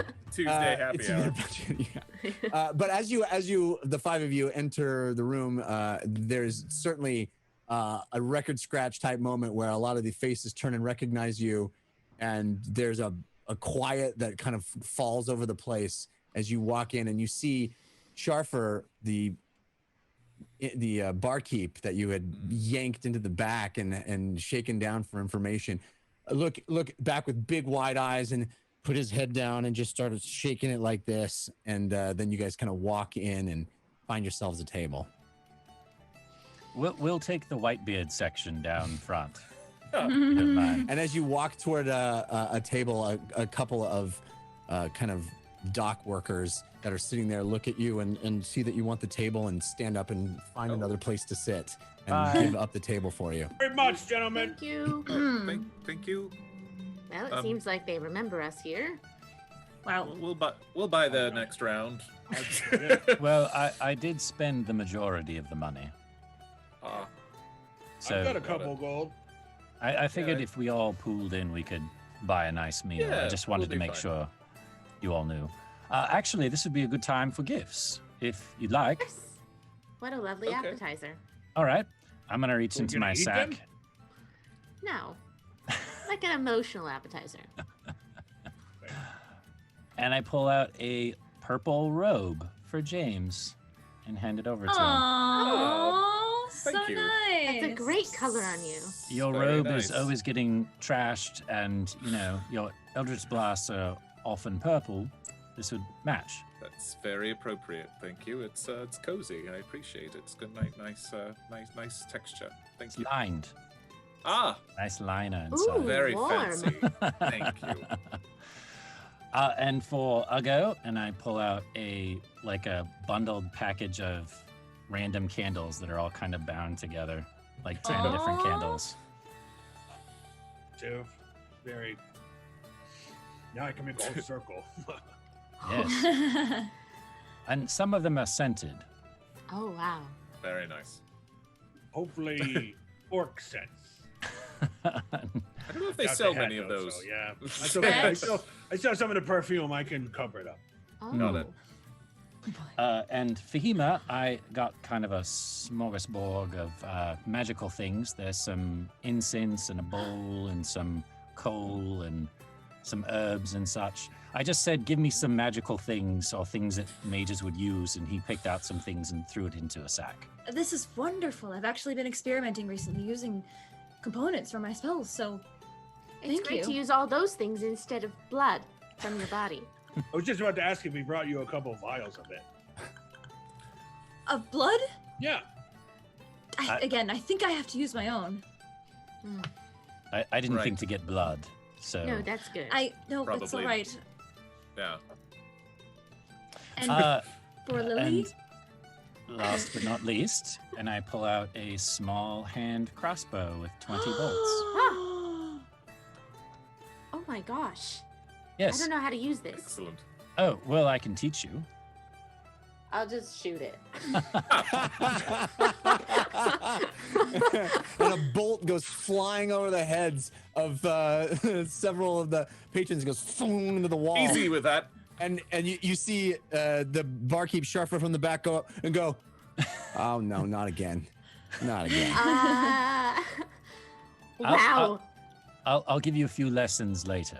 I think Please, I need please it. do. Thank we you, all- Sid. Sure. This is amazing. I was Maybe- even thinking, I don't know how you feel about poison, but we could dip the bolts in the liquor of the dead if you want to make it more effective. Okay. I'm pretty neutral on poison, so might as well try it. Or you could dip them in Fahima's blood. Then heal people. No, I'm not neutral on Fema using her blood for things. No. I'm- I have I'm to do the anti. incantation, so Right. going to work just like that. But this is Fahima's face the whole time Civ is giving Lily the crossbow.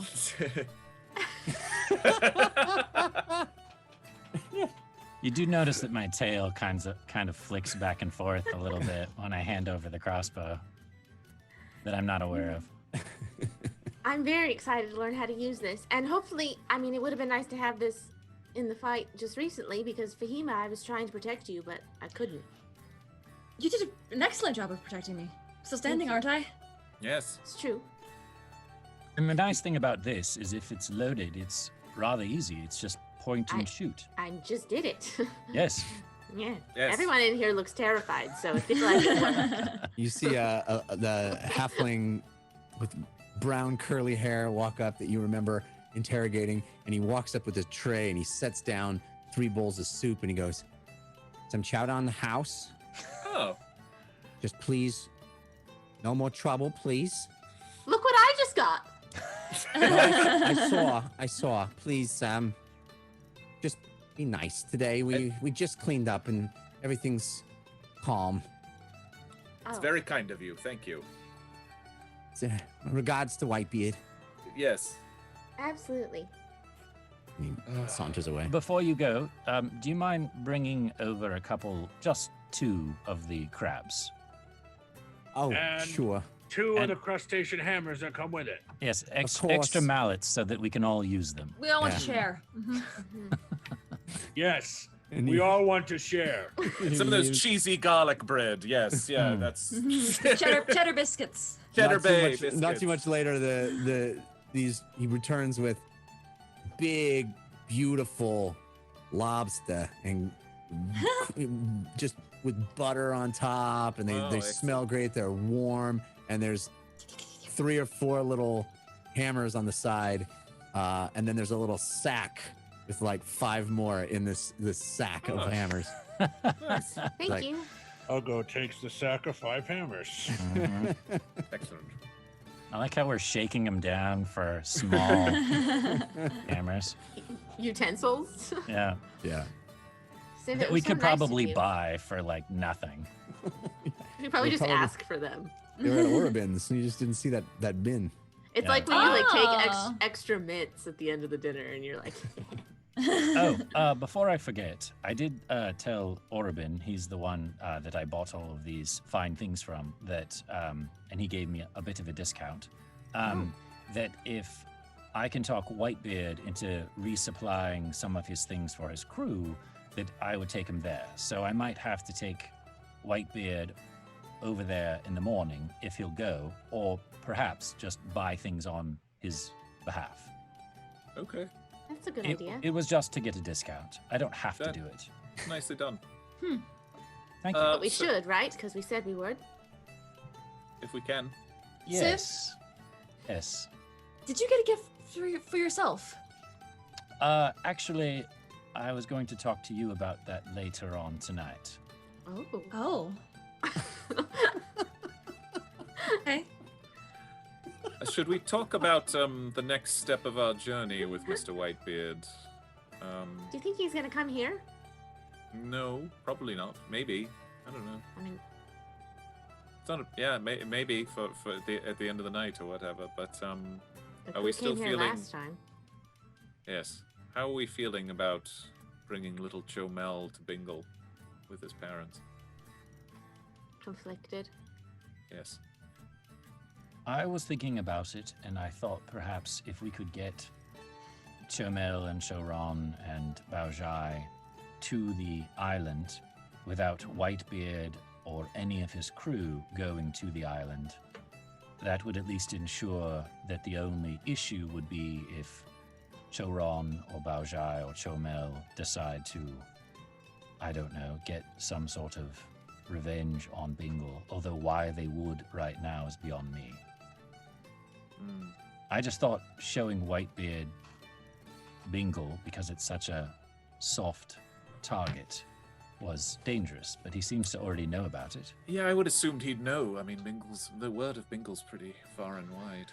Don't you find it odd that they don't have any way to defend themselves, though? I mean, Lily, I remember someone telling me that the Shaz and Gao have some sort of agreement with Bingle, and perhaps that's why no one messes with Bingle, because the Shaz and Gao will crush them, like an Yeah, alliance. Jeff, would I know much about that, or is that You kind would of- certainly have been raised knowing very, very well the things that Grammy would talk about is that Bingle has lots of friends, and the friendships are always worthwhile things that she would talk to you about, because we are safe here because we have so many friends. We are no one wants to hurt us because we promote positivity and goodwill and those kinds of things. But I wouldn't know specifically Shaz and Gao. I think you would know specifically what that meant. Yeah. As far as like who we were friends with, but I think as a young girl growing up, you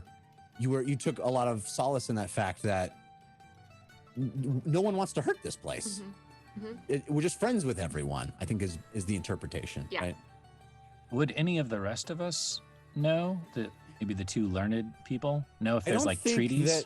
No, I don't think that there would be a knowledge of specific Bingle treaties or agreements, but Certainly the reputation of Bingle is very well known, and it's sort of like somebody attacking Disneyland. You know, it's just doesn't happen. It just there's a joy to this place that feels off limits almost, and that even, you know, people like Whitebeard go there to relax. You know, it's the kind of place that's open to everyone. And so is it like a neutral country? I so think to that's speak? the sense you would all get is the first indication that there's any layer deeper to that is the conversation that you heard Choron have about it. I mean, I don't know. I think if Chomel actually grew up there, like, and actually went there and lived there at least for a large portion of his younger life, and maybe I'm naive. I think he just. I find it very hard to believe that someone who grew up that way in that place would then want to destroy it. Me too. Yeah. Unless Although I have he- read stories about that happening. unless he leaves that place. I mean, Right. they are prisoners there, so to speak. If they leave at any moment, the Shazengao would be on them in a flash. As someone who's experienced it, the unwilling can easily be led to the things they do not want. What does that mean? Just as you can suggest things with magic. Similar. Okay. If they are he's impressionable, he is a child. Yes. Well, I did notice that Choron was, how do I put this? Parenting Chomel in a very interesting way. He seemed to project a lot of anger and hatred towards the Shazengao. Yes, his mother seems to have a fair amount of it about her sister as well. Well, I try to talk to him because that's true. I mean, if bad things and evil doesn't look like evil and bad things, and it just looks like you're helping people and power, then there's no way of telling them what's right and wrong. But again, we can't really know what's going to change anything, if it will change anything. So, Well, from their perspective, they were also betrayed by the people they trusted the most. Right. Happens once, can happen twice. That's true. Not that Bingle ever would, but they could. Mama seems very paranoid. I guess Well- I feel like where they're at now, the best chance we have is them actually meeting Grammy. I mean, that's the only thing I could think that would possibly change their mind to ever having ill feelings, or not even ill feelings, just ambivalent feelings towards Bingle. I agree. And if they can Would- stay hidden and protected, just in case, like, a bounty hunter or someone were to come along and try to steal the boy. Yes. Maybe there is a way to go with them to Bingle and instill upon your grandmother how important it is that these people are protected. I can't imagine you'd be able to be there, Lily. I mean, you'd probably have to kind of stay in the back. Well, it might be terrifying to meet your granddaughter that's not born yet. Right. But James, don't you have to go? Because you have to read his mind so that we know where the treasure is. That's right. Yes. So that could I be an also- excuse for you to go. Yes, I also think it's probably a good idea if we can. I don't know if my ability to dispel magical effects would work on her madness, on the mother's madness, and we don't even know for sure that it is madness. But if there was a way, have we passed any temples in Boster, anything like that? Nothing that you've seen. If there was a way. But I have a question, and this may seem selfish of me, but I need to know. You said, James, that we should not change time. Well, yes. Saving Bingle would be pretty drastic change in time. You make a good point. Why then should I not go and warn Mama about her impending doom? You make a good point. I don't know how I feel about it. I just The only thing we know is our present time, and we know all the things that led up to there. And unfortunately, like what happened to Bingle has the benefit of not being that long ago in our present, so we can better guess what the effects might be if we were to save Bingle from that disaster. right, but it seems to be a very It's a big one. It's around the big giant monster things that we I inhabit. So So maybe it's unavoidable, and I hate saying that. Well, look, we're going to do the right thing as far as we can, and we're going to continue doing what Whitebeard wants to do. Right? That's what we've decided. That's all we can do. So I think we should finish the bottom of our bowls of soup and get some rest. I agree. I think the most dangerous things would be changing our own ability to do good in the future, you know? And that's why I was worried about Mervis and Whitebeard, because we need Mervis in the future in order to save Bingle. We need Mervis to hate his father, unfortunately. which in a way means we need Whitebeard, Yes, absolutely. which means we need Choran to decimate Bingle. I don't know. It's kind of the question, isn't it? Yeah, I don't know about these things. I just thinking them It's scary. It feels like we're playing like gods, and it terrifies me if I'm being honest. through. Yep. Because that's the kind of math that I can't do. I think we should get some rest. I agree.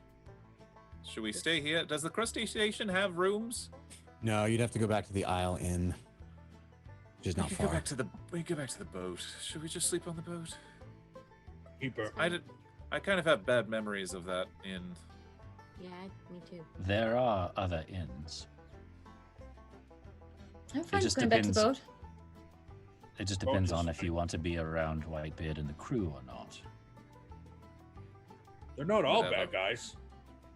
No, I mainly meant Or else. Whitebeard could give us orders. He gave us 2 days off, and if we go back early, Good point. Fair. he might start telling us what to do. Could sleep in boat. Well, we already returned the boat. pretty I just small. figured this was us getting leave. Right. Since we earned it, since we went through hell and back. Do we have any money left? I It have- depends. Are we going to pay for this meal? Yes, we should. We've done enough. We've Yes. done enough to the Krusty Station. Okay. Then we could stay in a very cheap inn. Okay. Well, I I have could probably 13 get gold. us free room and board Okay. at an inn All right. Oh if yeah? needed. We should be fine. Could Okay. sell some of these hammers. I True. don't think they go for much. Oh, They're literally Sell they're the free hammers over back there. to the Krusty Station.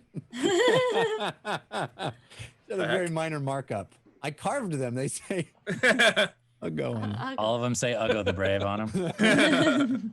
Made better. Worth more. All right, so you guys are heading back to. I mean, you can. There's the Salt Spray Cafe, which is another inn on the island. There's the Sure, Isle that sounds Inn. nice. The All right. Salt Whatever's Spray the Cafe. cheapest one. Any place Yeah. that Lily can get us in for free. Oh.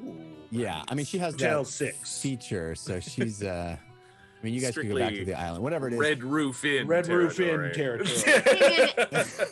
I mean, Thank you very much. I can get us into any inn. yeah, Monster's not exactly, a 5-star resort. It's 5 1 half dozen or 6 1 half dozen together. So you make your way to the Salt Spray Cafe, and you are, because Lily has the trait that she has, are able to get free lodging, and all of you are able to get rooms, and even have individual rooms, which is a rarity in your travels. Would someone like to pair up? Buddy system and all that. Could I bed down with Lily? Of course. I don't know. I'm asking. I'm betting down Lily. Well, one of us is going to be left out because there's only 5 of us. It's fine. I'd like my own room. Okay. Are we gonna I'll talk? go- Yes. When you get a moment, just come to my room. Okay. James will go to bed. It's been a long day. All right. It's not every day you take down a lighthouse. Yeah. Good night, everyone. I'll go Good pair night. with James. Good night. All right. So, Good night, Fahima. Maybe I'll see you later. Oh, yeah. I'm sure I won't be too long. But before I go, I just wanted to say, thank you again for helping me with that spell. I really couldn't have done it without you. And I'm sorry I can't explain healing better. I tried once to explain it to one of my sisters, and I couldn't do it well then either. they can't cast the same way that you can? Not all of them. Oh. Huh. Well, I just, I've seen you almost die twice now. And, you've healed me so many times. I just really hope that I can return the favor because I really don't like seeing that. And I'm sorry. You don't have to be sorry, Fahima. You've gotten us out of many battles that I wouldn't be able to. You have gifts that I don't have, and I have a few that you don't. The That's hag why was we my work fault. The hag was my fault. If I hadn't have swapped her out into the room. Well, we've all made mistakes that have almost killed one of us. Honestly. I know that's probably not very comforting, but it's true. We have a very dangerous job.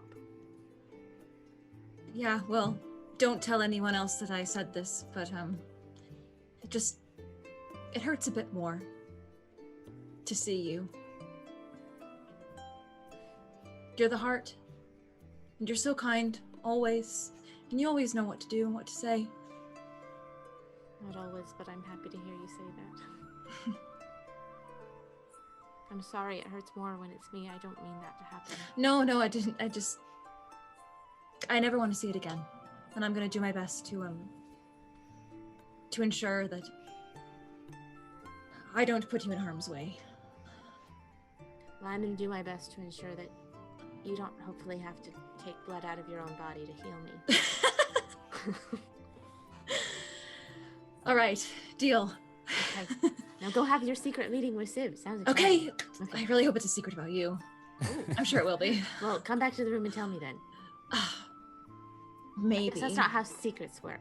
No. Okay. Okay. Bye. Good night. Good night. Fahima makes her way down the hall a bit, past a door that sounds suspiciously like an orc snoring, and past another door, and then Amanda. Amanda.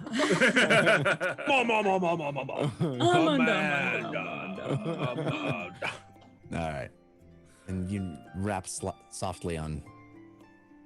Come in, it's unlocked. Hi. Hello. Um, Did you bring the things that I bought you? Oh, yes, they're still in my coat. Good. Come in, close the door. Okay. Do you remember what you were saying before? I know you said it was a joke about how you felt changed after I said that I felt changed. Oh, I was joking. I know it was a bad joke that nobody got, but I wasn't. Can I show you something if you promise not to tell anyone?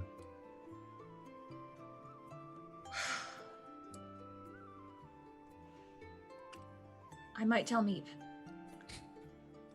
Meep is all right. Okay. Until she learns to talk, you know. It's not yet. Well, once she learns to talk, she's going to be telling us all off at that point. Yes, that's true. She's very sassy. I can tell. I unsheath the kitchen knife that we got from Castle Rum, and I kind of flip it back and forth in my hands, and I'm staring at it. kind of intently, and then I wave my hands over the top of it, and it becomes engulfed in green flame. What? Whoa!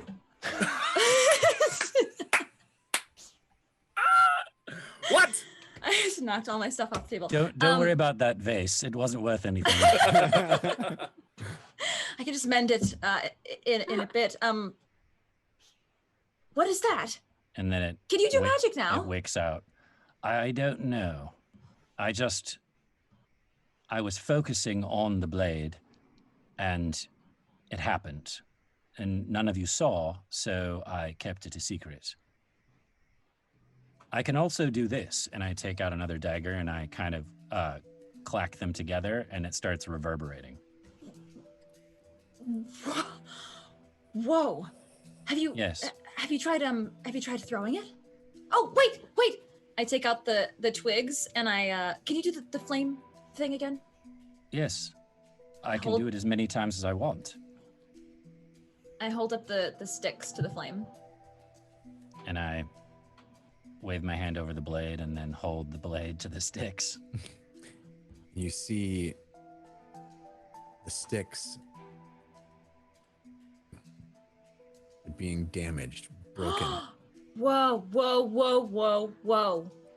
This is next level fire. I would like to do an Arcana check on this. Okay. Do I have any advantages or disadvantages? You do indeed. You have advantage from Cold Candor, countered by Grim Fated. Thank you both. Ooh, that's not great. I know my 9 plus 8, 17. 17. You definitely recognize this as being an evocation spell. And the flames as obviously magical flame, but Indeed they are, yes. any reason why they're green? Well, you certainly remember green flames from the visions that you saw at the Castle Rum. They don't look exactly the same as those green flames, but there's a quality that seems reminiscent. But they certainly seem, it certainly seems as though Civ has created a magical fiery weapon. This is incredible. Is there anything else you can do with it? I mean, I haven't even tried stabbing anything with it. I was worried that it might have something to do with the Castle Rum, and I don't want to, possess someone or give more power to the Lord of Crows. I was hoping you could tell me what it is, or what it does, or how it works. Well, the only thing I can say for certain is that it's evocation.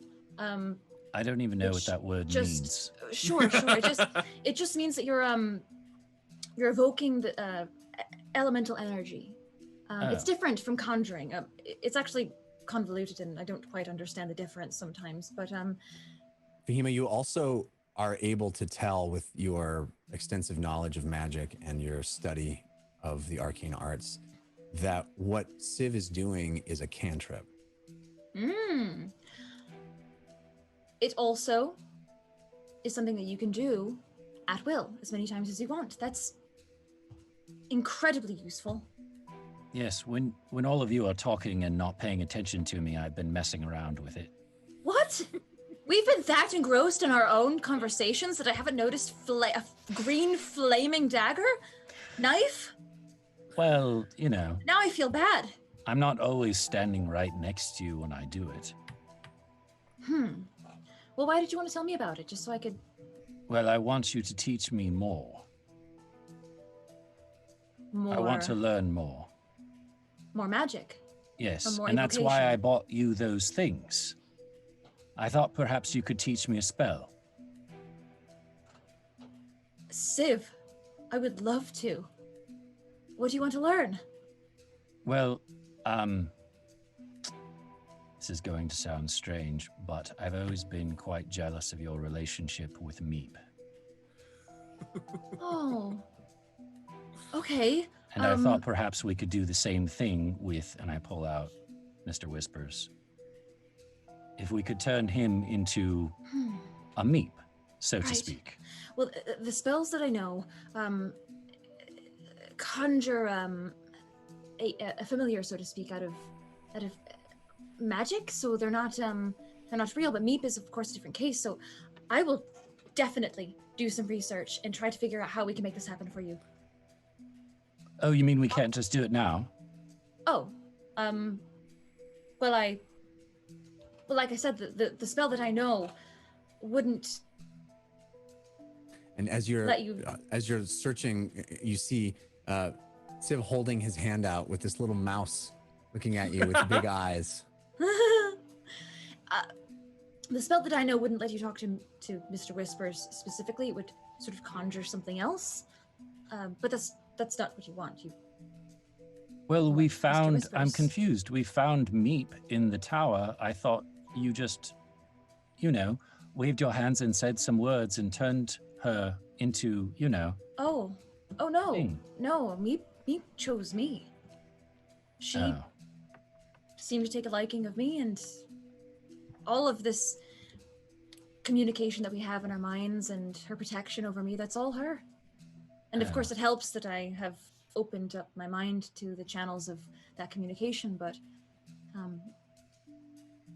look. Can you talk to Mr. Whispers? Yes, with a spell. So I wonder if we could blend the spell, talking to animals, with find familiar. What else can they do? They can do. Do you want them to attack? What to do? Maybe there's something to do with enlarge as well. Enlarge and creating some sort of some claws. How would a mouse? Do you want it to attack? How would a mouse attack? How do you envision No, that? I don't think you would make a very good combatant.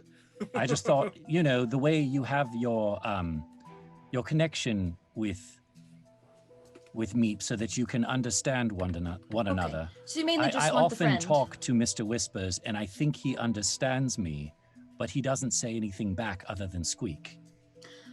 Okay. I have one spell slot left. So I'll use it to cast all my stuff's on the floor still. Speak with animals. So I can talk to Mr. Whispers. Okay. Hi.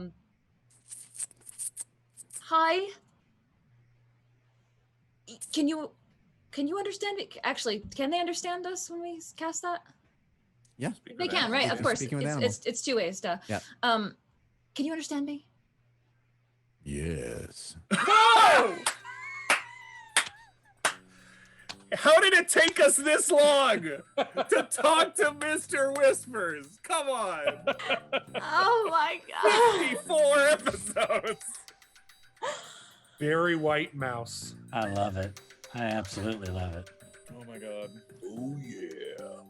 Hi. I've been waiting for you to say something to me. Wow. This. Never been more attracted to a mouse. Lily, you can have Civ. I'll take Mr. Whispers. Have you been able to understand Civ when he's talking to you? Yes. He says he can understand you. Really? I want to speak back in his mind, And like you do with Meep. and he wants the same thing you do. This seems very reciprocal. You recognize, Whis- of course, that Civ is blossoming. His innate magical ability coming forth. Innate? You mean he's had it inside of him this whole time? Yes. And just how are you privy to this information, Mr. Whispers? How long do you think a mouse usually lives? 5 years? How old are you? I've been with Civ since he was a very young boy. So you're quite mature then. That's one way to put it. Is this all I coming think- out as like squeaky squeakies for Civ? Yes. Sid just hears squeaky squeakies.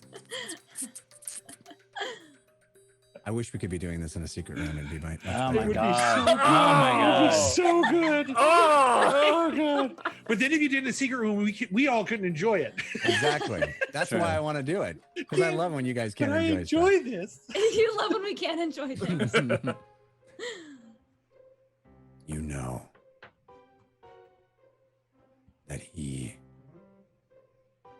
can use a spell you are familiar with. Which the find familiar spell? And I think you've got it. So, if he cast that, please enlighten me. Why is it not operating? You are very intelligent for a mouse, by the way. I have to say, Thank you. very well spoken. Smarter He's a than me. 25 intelligence. He's smarter than Uggo. Yeah, Mr. Whispers is actually smarter than Fahima. Smarter than all of us. I'd like to be more helpful. I believe in you, Heroes of Bingle. Well, thank you for saying that. I will do my best to show Civ the spell, and you two will talk soon. Thank you. I'd like to go back into his pocket now, please. Okay. Civ, he wants to go back in your pocket. Oh, all right. Uh, I give him a piece of the cheesy bread from the restaurant as a gift, and then I put him back inside my He pocket. picks it up and he starts eating it, and he turns back to Fahima right before he goes in the pocket, and he goes, "This stuff is delicious." What did he say? How? And that's where we're gonna go to intermission. Yes! God! Yes! That's where we're Oh, going to I intermission. love it so much. Oh This is so good. my gosh. All right. So good. How are people not watching this show? Oh my god, it's so good. So, ladies and gentlemen, we have a brief intermission through which Lord Airbender is going to take care of you. But I want to thank some folks before we go. We have love from Rockstar Boy 21, Sitar, Vosh Voyager, Vain Dead, Atheist Dad, Call Me Tim. Okay, Tim. Akuna Matata, Grim Fated, Melchior, and others, and a potato from Cold Gander. Meow, meow, meow, meow. We love potatoes. Oh my gosh, unbelievable. If you don't know what I'm talking about with potatoes, join us live. We hope you can make it. I know some people can't make it, and we miss you, but boy, it's fun hanging out live. We will be back for the rest of the show shortly. Stick around. We'll be right back. Fear not, watchers. Our campaign will continue after a brief intermission. Right now, it's time for us to enjoy one another's company. Who would have guessed, huh? That Mr. Whispers would have been the best character in this entire show. Absolutely, positively delicious. I approve 100%. Incredible. I'm almost jealous, I have to say. The voice on that thing. Delicious. Am I wrong? Someone argue with me. Go for it. Please. Did Lord Banana Ban admit Whispers is better than him? I did not say that, did I? Ouroboros. Oh, I said he was the best character. I'm no character. I'm a being that runs this show, baby.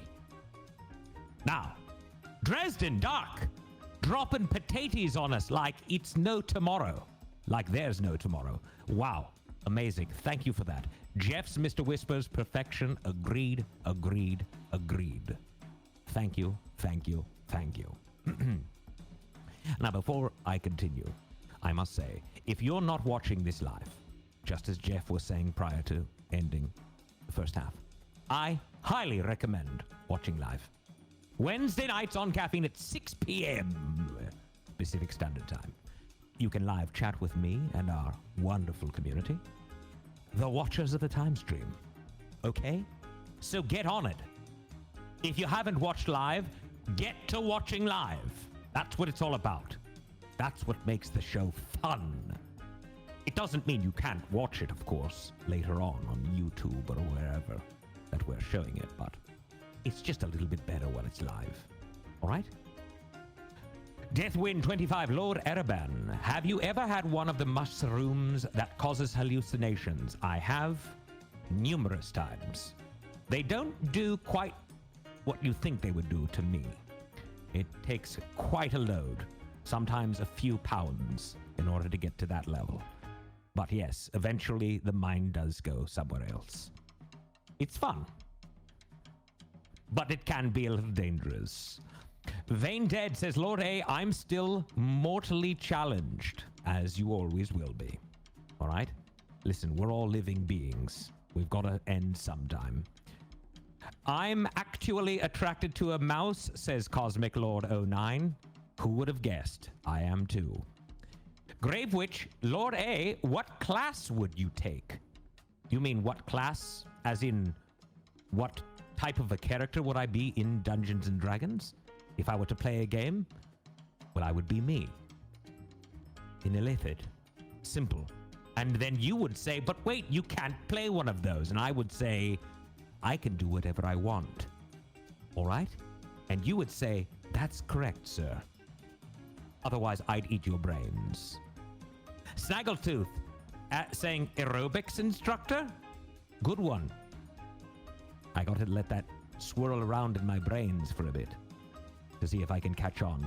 What was the joke there? Did I miss it? Milo, can you do me a favor? Go into the goggle and type in the following. Would you? Yes. No. Write this. What class would you take? Question mark. And then write aerobics instructor? Question mark. Then write Illithid. And tell me what you come up with. Hopefully it's something good. Okay. TW. Oh, I like that name. Now, what college class would you take? It's a very good question. I think something in chemistry sounds like a way I'd like to go. That or biology. I've always been a fan of the biologies. Dadpool. Lord A, where did Charles go? Dadpool, unfortunately, due to the COVID and the expansion of people wearing masks and the dangers of having other humans around, especially for Milo and myself, I've had to ask both Charles, James, Delphonse, and McGee to take a hike. And they will not be coming back anytime soon. All right. Failwaffle says, Chef Scott, you're saying something to friends. That's good. Wonderful. Keep speaking amongst yourselves. Vosh Voyager, Mr. Whispers is the 6th warden, the sexy warden. Interesting. Is that the direction that this show is going in? We're doing this now? Having a sexy warden? Please, my goodness. This is a family show, everyone. Tone it down, please. All right? Tone it. Did you hear that voice? Yes, you're responding to someone else. Angel Devilson, oh my God, I don't want to go to bed yet. This episode is too good. I agree. Hence, Angel Devilson, do not go to bed. Hey, Lord A, I was just saying Whitebeard is my boyfriend. That's all. Fail Waffle, I love it. What did everyone think about the new character that we met today?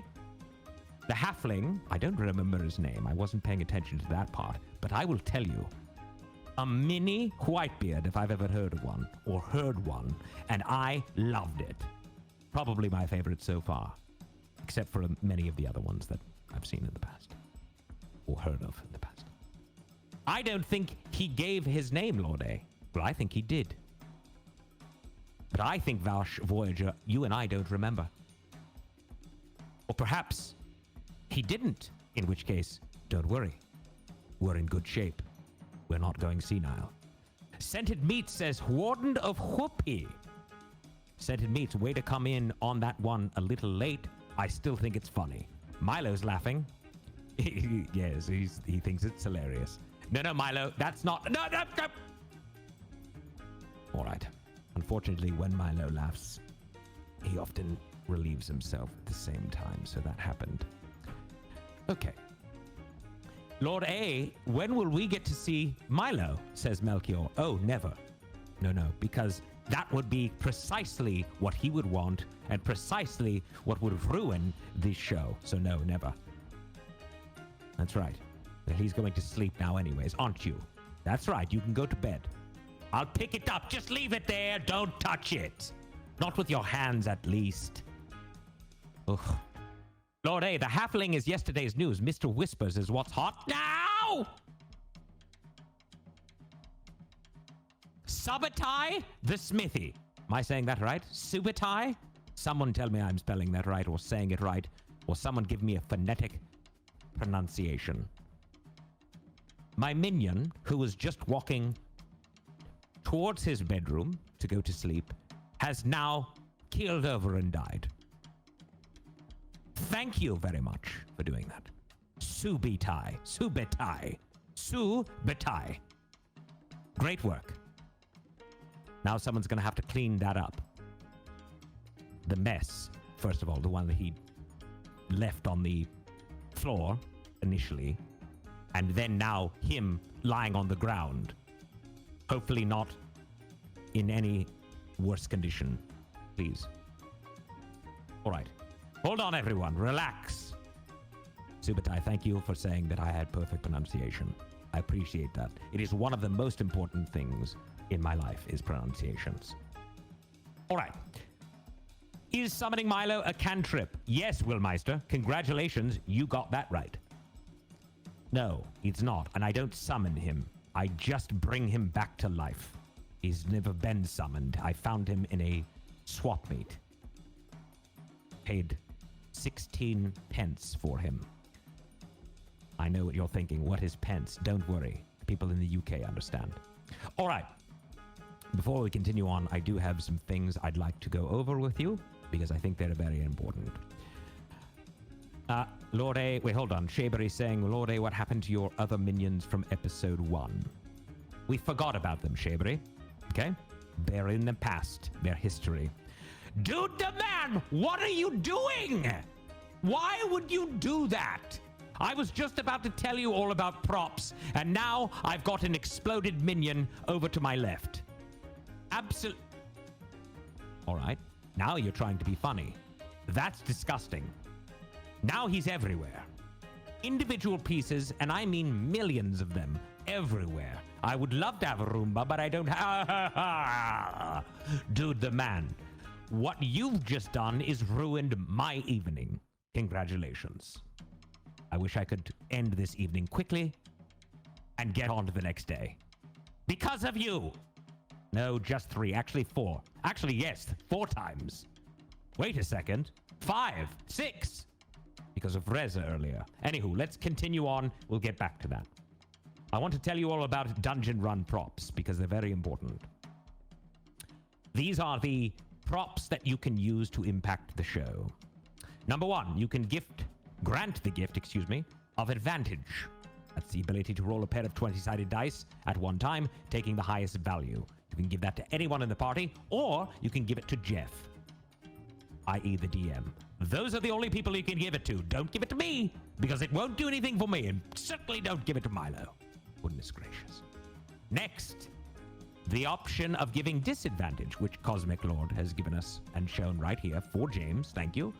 This, unlike an advantage, if the player has an advantage, this disadvantage will counter it. And if the player has an advantage already, or does not have an advantage, then they will roll a pair of 20-sided dice and take the lowest value. So it's the opposite, really, of an advantage. If you've played D&D before, you know what this means. When you give an advantage or disadvantage, please specify which player at the table it is for, or I will choose for you. And I assure you, you will not be happy with the results. Come on now, Rogden. I saw it, and I'm seeing it again. You have ruined the evening for everyone. Because now there is nothing to bring back to life. Good work. I still love you, Uga. All right, continue on. Next up, you can do show love. That's our celebratory item. I cannot say that word ever. If you would like to send love to anyone in the cast or myself, please feel free to do so. That's those little blue balloons. Very nice and very appreciated. And also, last but not least, twins, and what are you thinking? What is the point? There's nothing left. All right. Of course, then there's Milo's ball. That cauldron-looking thing with the purple slime business in the middle being stirred by whatever the heck it is that's stirring that. I don't know what it is. A wand, a ladle, a spoon. I don't know. I don't care. It's not a good idea to use Milo's bowl because it hurts me, Milo, and Milo. And a ladle. Yes, Shavery, you're correct. Listen, it kills him. All right? It kills him. Stop it. Oh, White Tiger Angel, thank you so much for that. It's very generous of you. Showing me love. Because you said there for Ereban, which is me. Right? So yes, thank you. Very much. Very much. All right, listen. If anyone out there knows how to bring Milo back to life, I am sick and tired of trying to resurrect him. Whatever it is that we call it. So someone please do it for me. Let's get him out of the dumps and back to being a minion so that he can go to bed and start sleeping. The sooner, the better. I don't want to recast him, Drogden. I was relaxing. I was enjoying the show. I was sitting here, not minding my own business, and this happens. All right. Oh, look at that. Milk and cookies. Chef Scott, thank you so much. Very nice. And yes, we'll work on the resurrection. And Scully is my homegirl with 5 advantages, 1 for each player on the team. Very, very generous. Thank you. Let's turn Lord Ereban into an Ulitharid. Ulitharid? Can you explain to me what on earth that is supposed to be? Dyrinair. Dyrinair? I don't even know what it is, what you just said there. I like it, but I don't know what it is. Vain Dead says, are you fine with him being a zombie? No, I'm not. Okay?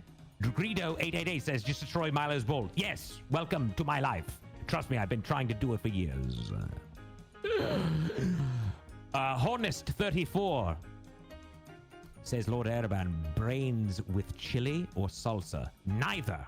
I take them plain. Anything else produces and promotes gas. We cannot have that. You're already in Ulithid. How do you not... He's not... That's not what he said, though, Brogdon. What are you trying to say? I understand what I am. He's saying an Ulitharid. What is that? That's not the same, is it? And if so, where is that written down? I would like to see it. Please. Lord A, how can the new watchers get that sweet merch? Lord Grain, thank you for asking. They can always go to... where is it again? I always forget. I cannot remember. Isn't it the dungeonrun.fandom.com? It's dungeonrun.fandom.com. That's right. That's where you can go. And don't worry, everything that you can imagine is there for your choosing and enjoying. All right? Everything. Now, Vosh Voyer says, Lord Ereban, you are the keeper of secrets. Make Milo immortal. How does me being the keeper of secrets have anything to do with making anything immortal? Is there logic in that statement there, Vosh? If not, please explain yourself. I feel like I need to be in a Congo line, says Vanderslice. Well, you've come to the right place. Joe Kaiser says, what's up? Yes, hello, Joe Kaiser. Calcanius says, I imagine a photo of Milo on the merch site. Me too, Calcanius. Let's make that happen. Lord Corwin says, well, he's kind of immortal, but he has to go through a lot of deaths. Yes, in a weird way, yes, immortal, but not the immortality that you or I would want. Yes? Right? Because he does have to die after all and come back to life. Not fun. At all. Wheelmeister saying, what does Milo look like? He is a mix between every little critter you can imagine, and he is not healthy looking in the slightest. Really, truly. I don't know exactly how to describe him because he's hideous, and I don't want to make anything that is anything feel bad about what they are by mixing them in with who he is. Does that make sense? Good. He is a spare part completely. That is what he is. Greedo, he essentially probably would come up to about the low part of your quadricep. He's very short. I would say on the average, because he does change size from time to time, about 2.5 feet tall, sometimes 3. So with that, I think we've done all that we need to. Oh, Vosh, thank you so much. That is very generous of you. We are going to go back. We are done with this break now. Our team is ready to get back to playing, and I'm sure you're ready to get back to watching them. Before we do, I just want to say the following. To all of you who are playing along and who have played along and interacted with us throughout this evening, our humble thanks.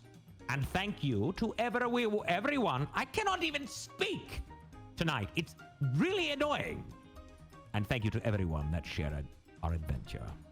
Oh, yes, and be sure to join us live next Wednesday at 6 p.m. Pacific, right here at caffeine.tv/The Dungeon Run as The Dungeon Run continues.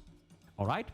And I just totally read the wrong part of the script. I have a script, everyone, okay? That I have to read through. And every so often, I get confused.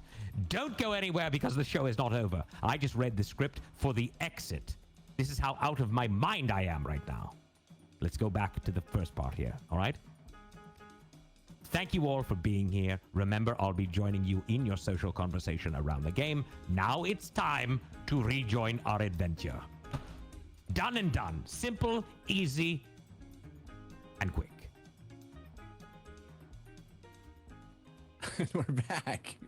Thank you, everyone. And hey, I just saw as we were coming back, Jay Lafette sent me some love. It said, for Jeff. I saw that. Thank you, Jay Lafette. I appreciate you. I appreciate that. So nice. So sweet. Indeed. We have the best community on the internet, bar none. Number 1. Indeed. Okay. So, back to our scene with Fahima and Civ. The Mr. Whispers mouse has just entered Civ's pocket, out of sight, nibbling away on some delicious cheesy bread. I just realized my fan is on. I'm gonna turn. All right, cool. While while this is she's- happening, Jeff. Oh, sorry. Go ahead. Yeah, No, go go ahead. ahead. Please go I ahead. was gonna say Lily is in the room for the first time with the crossbow, trying to figure out how to set it down safely. So I love it. I love it. Yeah, like so she's staring. like, okay, put you under the bed, and it's like if it kind of winds up pointing towards the door where Fahima's gonna come in, and so she like moves it so it's not facing the door, it's facing the wall. I love it. And then Sitting in bed, like staring at this thing, like yeah, maybe she puts like a pillow up next to it so there's no way it could fire. Like just feeling a little scared even having something with so much like piercing power. Yeah, I love it. Amazing. So that's all happening. That's so Nice. great. All right. Fahima and Civ, Mr. Whispers has just gone away, and you find yourself staring at Civ, who didn't understand any of that exchange. Okay. What did he say? Well, he said that you have innate power in you, and I really think that if we try the spell that I've sort of made notes on, that we could do this right now. Do you want to try? Yes. Okay. Yes. And I start giving him the ingredients, and I start telling him what to do with them, putting the charcoal and the herbs and everything in the bowl, the brass brazier. And so I have some notes on this spell. I haven't cast it myself, but I think due to your relationship with Mr. Whispers and how you've had him for how long? Since I was 6. Since you were okay, so he's Yes. He's how old? 13? That would make him 15. 15. Okay. Is that a long time for a mouse? I don't know how long mice live. Oh yes, that's an extraordinarily long life for a mouse, I would say. Okay, so Well, he actually found me. It's funny when you said that about Meep. When I was left alone in the alleyway, he came out of the trash, and he was my only friend for quite a while. wow, that is, I mean, perhaps he's magical too then. This could make this all easier. Okay. All right, let's sit down. I like to do cross legs. You can just sit however you're comfortable. And I just crouch. I hand him my notes on Find Familiar. It's not the complete spell because Bahima never needed it. She had Meep, who just kind of came to her. So it's kind of chicken scratch and cobbled together. Now she also writes down bits from Speak with Animals, maybe some somatic components, and Civ, as you look at these notes, they make absolutely no sense to you.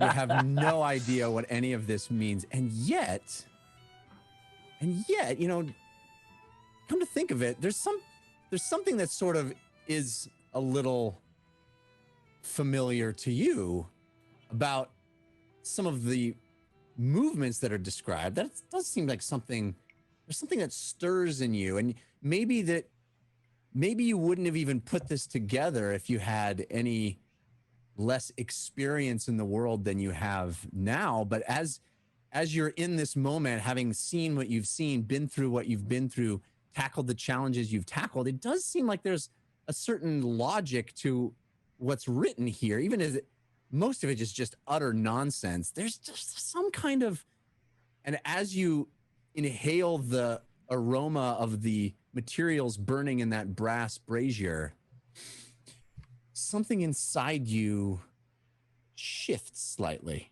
my dad always said, kind of let your eyes go soft, defocus your eyes, and you'll start to feel and see the weave. It's almost like a poem. Yes, I'm sure Lily connects with it in a similar way. It's wonderful. Has a certain cadence to it. Yeah.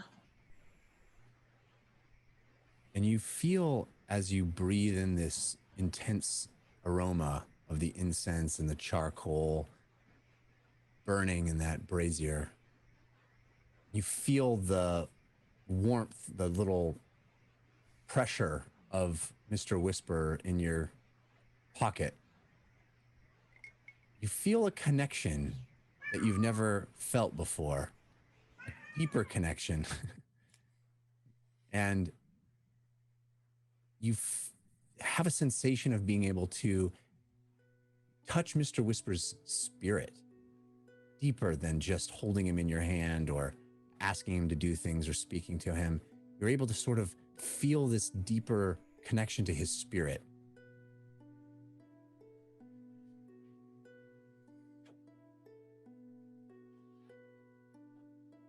I've been alone for so long. You've always been there for me. And in your head, you feel this. It's not a voice. It's just a sensation of thoughts that aren't yours. And you hear in your head, You are never alone.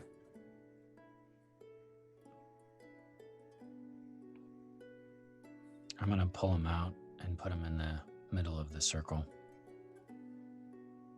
And you see him look up at you. He's still got a bit of that cheesy bread in his little paws. I definitely give him more at that point. Greedily accepts it, and he looks up at you, and that sensation that you have, that strange thought, it isn't words, it isn't coming from his mouth. It's a thought that passes across your mind. It's, I want to help.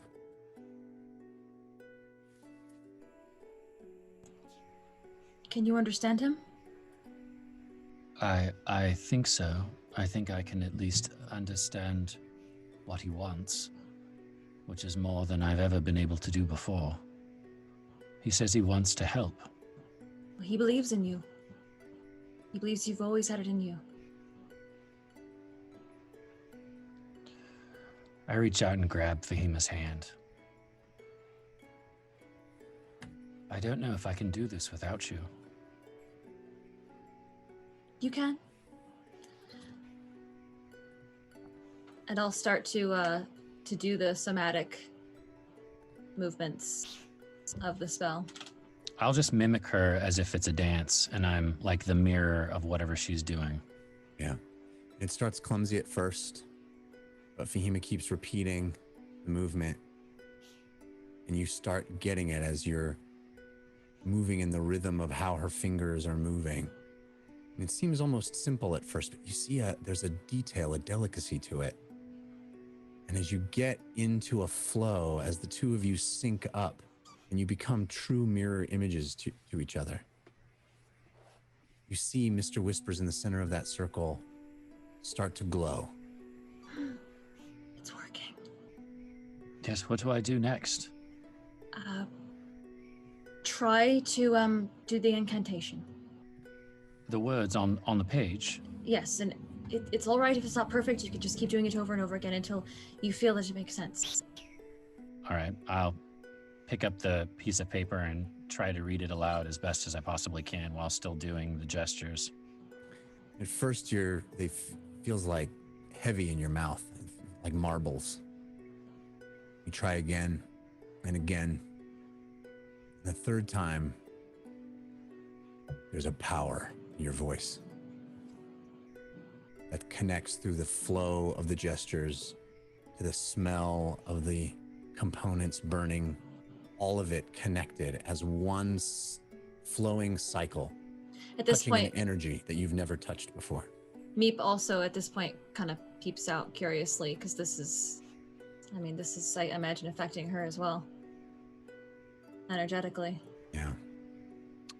I am at one point, once I have it down in my head, I'm gonna close my eyes and my accent will fade. My put-on voice.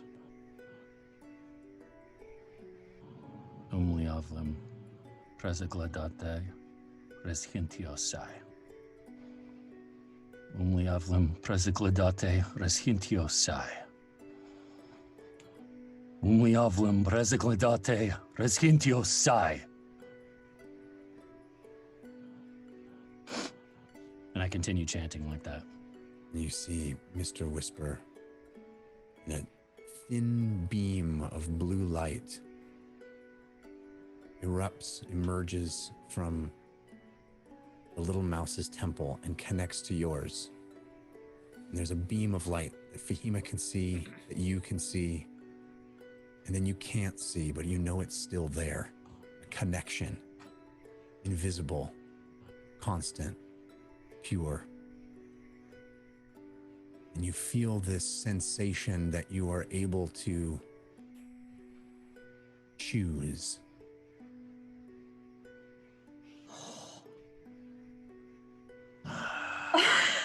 Whoa. Can you imagine?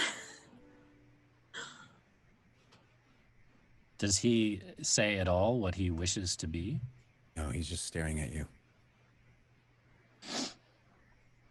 Well, he's been a mouse for a very long period of time. I will look over at Meep and I will think about Castle Rum, and I will turn him into a crow.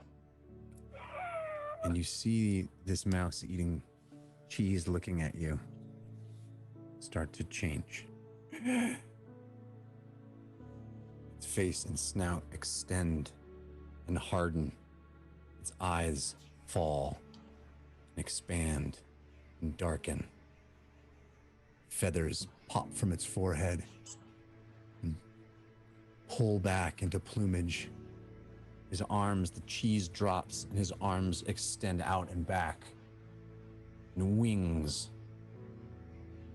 emerge from his shoulders. Squat feet pop out, talons, and he is a crow. Wow. Pecks at the cheesy bread a little more. His stomach is probably 4 times the size it was before. Okay. What do I do now? Well, something that I like to do after I've just done a new spell is I like to test it. So I know that one thing that this spell should be able to do is you should be able to dismiss him into sort of a pocket dimension so that he's safe. You mean like the item that the amulet gave me in our other bodies? Yes, but be careful because you can also dismiss him permanently. But I don't think you'd have enough power to do that right now. Oh, I don't want to do Accidentally. that. So you can try at least the Do you mind if I wait to do that and I can just talk to him tonight? Oh, of course. Here's a different test we can do. I know that the telepathic bond only goes so far. Right. So, maybe not tonight, like you said, but I would suggest seeing how far that goes. 100 feet is what I've heard, but this could be brand new. Do you think he can speak to Meep, since they're both birds now? I don't know. Meep? Meep? Can you? Meep kind of waddles over and does one of these at Mr. Whispers, and Mr. Whispers does one of those, and there's a...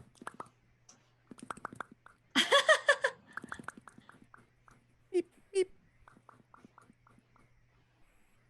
There seemed to be some sort of something happening. Speaking a language that I can't understand. Oh. And Civ, you feel an intense sensation of exhaustion. It's not exhaustion like you've ever felt before. It's not the need to lie down. It's not the need. It's not like after a bender? Not like after a bender. Not like after a battle, even. It's like this sponge that's been wrung out of something that needs to be filled back up with water. Is it normal to feel tired afterwards? Yes. It takes an immense amount of energy. Oh. But the other thing that you can do with the knife, that shouldn't drain your energy nearly as much just because it's a cantrip. It's something you can do at will. Yes, I thought it was a trick at first. And then when I hit something with it and it started to burn, I realized it wasn't just a trick. Yes, the more powerful things that you learn, the more energy it will take. But you get stronger. You exercise your mind. I don't think I can ever repay you for this. It was all you. It wasn't me. Just a chicken scratch notes. You've had it in you all along. You've done it before. Whether you knew it or not. You never give yourself credit. Students need more credit than the teacher sometimes.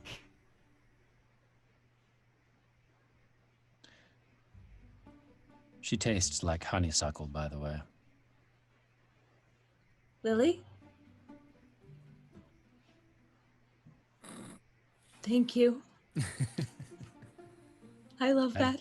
I don't usually like to kiss and tell, but I thought you might like that. Oh my gods! You kissed! Of course! That's how you know. Oh my God, I'm so stupid. Wow. And you see Fahima's hair out, sparkling, heating up. And in fact, the heat, you can feel it radiating off her hair, her skin. Even Meep is kind of excited. Did you do anything else? No, we can never find any time where it's just the two of us, and I didn't even know how she felt about me until recently. Oh. And I'm a little worried that we're not going to remember any of this once we get back to our other bodies. I will work on a way. You cannot. Making sure that you can't forget. You cannot say anything to Lily. I won't. I never have. I promise. Not a word. Okay. Are you going to tell us? Ever? For real?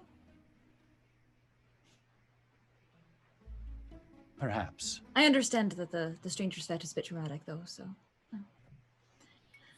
I don't want to hurt anyone's feelings, and Lily has a equal say in all of this. Yes. Oh, it's gonna be so hard to sleep in the same room as her tonight.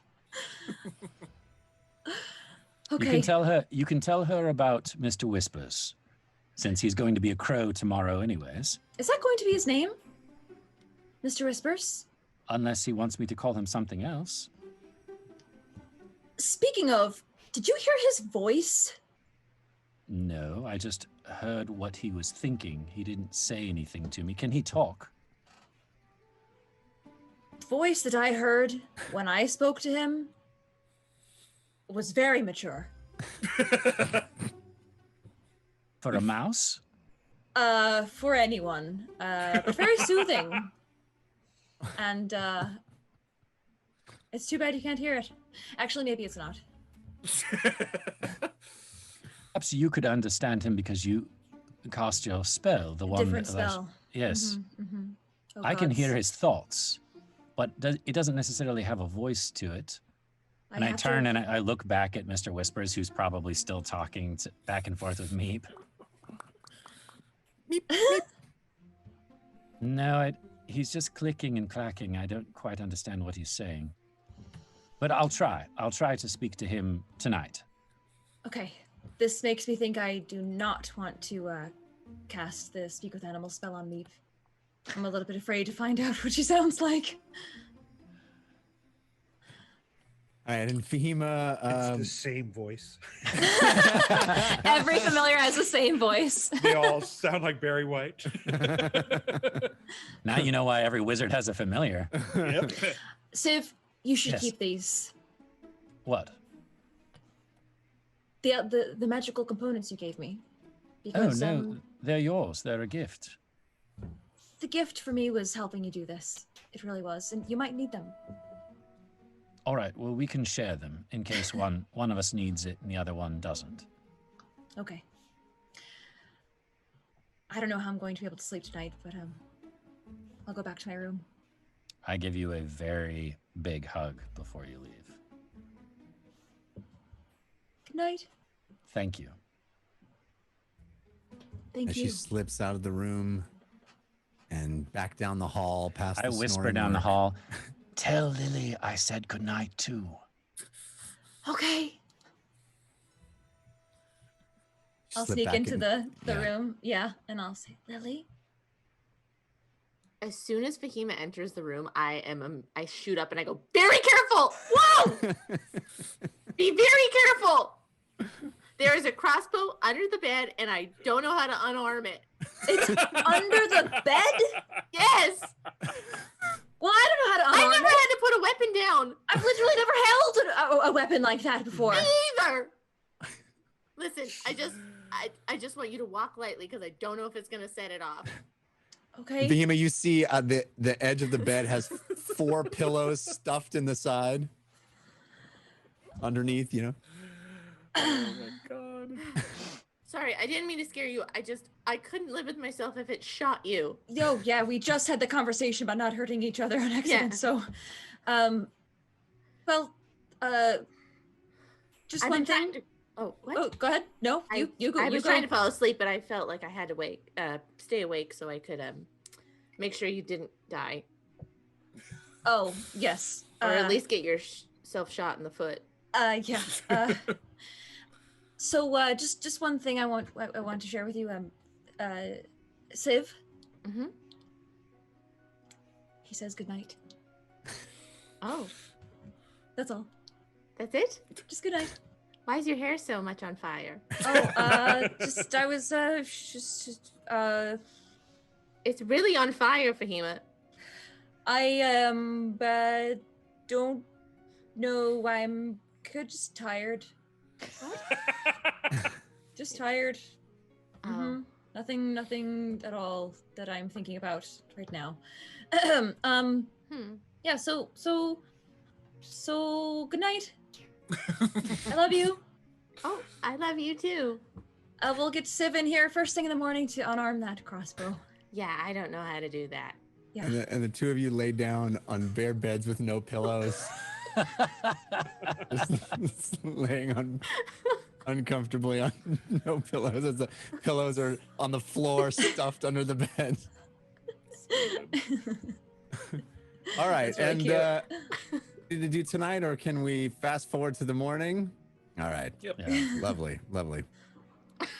So the two of you wake up, and your necks are maybe a little stiff, but the crossbow has not discharged in the night, which Immediately is check on the crossbow.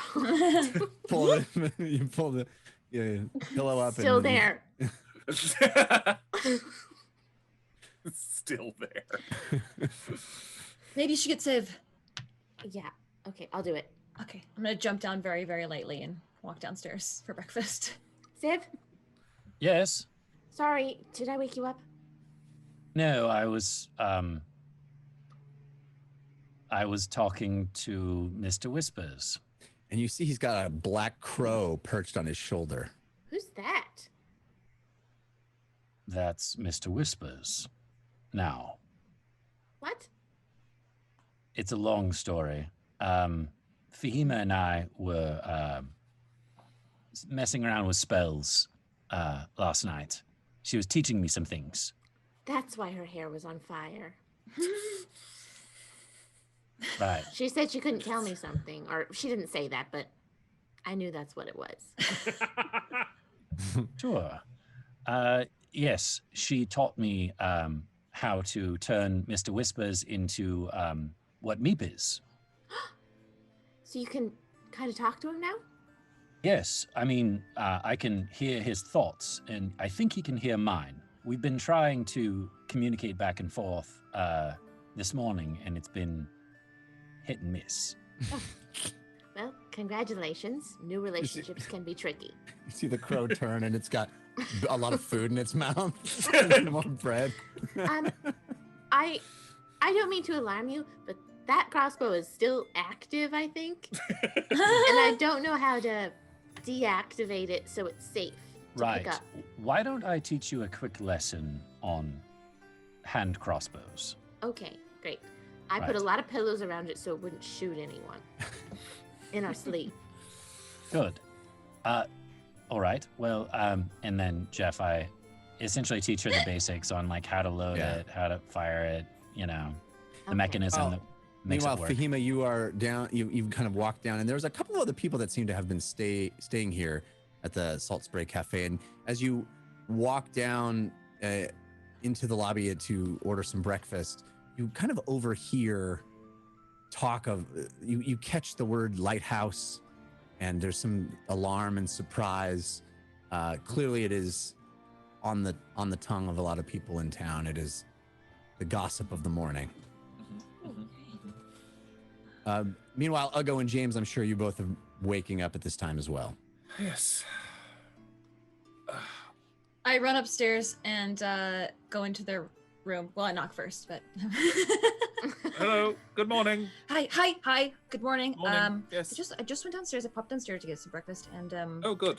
they're Do they already have, talking about the lighthouse, and I'm not very good at making stuff up. So I think we need to have a game plan.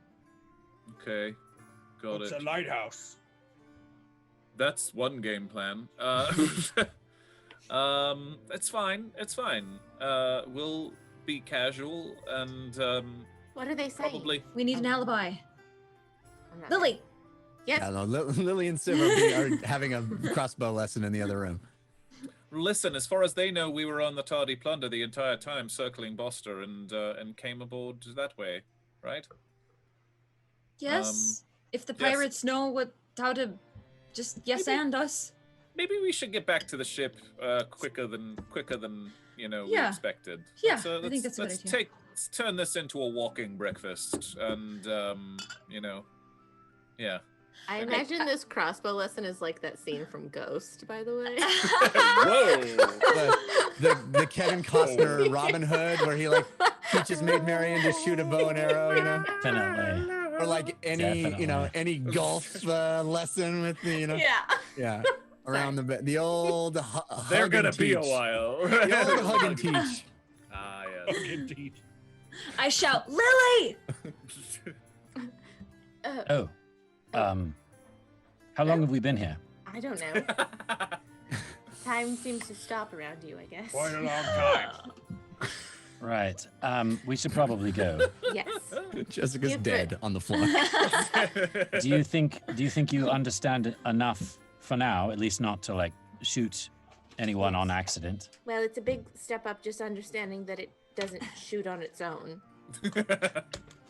Right. The trigger itself is not that sensitive, so as long as you don't accidentally squeeze your hand a lot, I think you'll be all right. And you can Okay. actually hook it on your belt like this, and I'm gonna show her how Oh.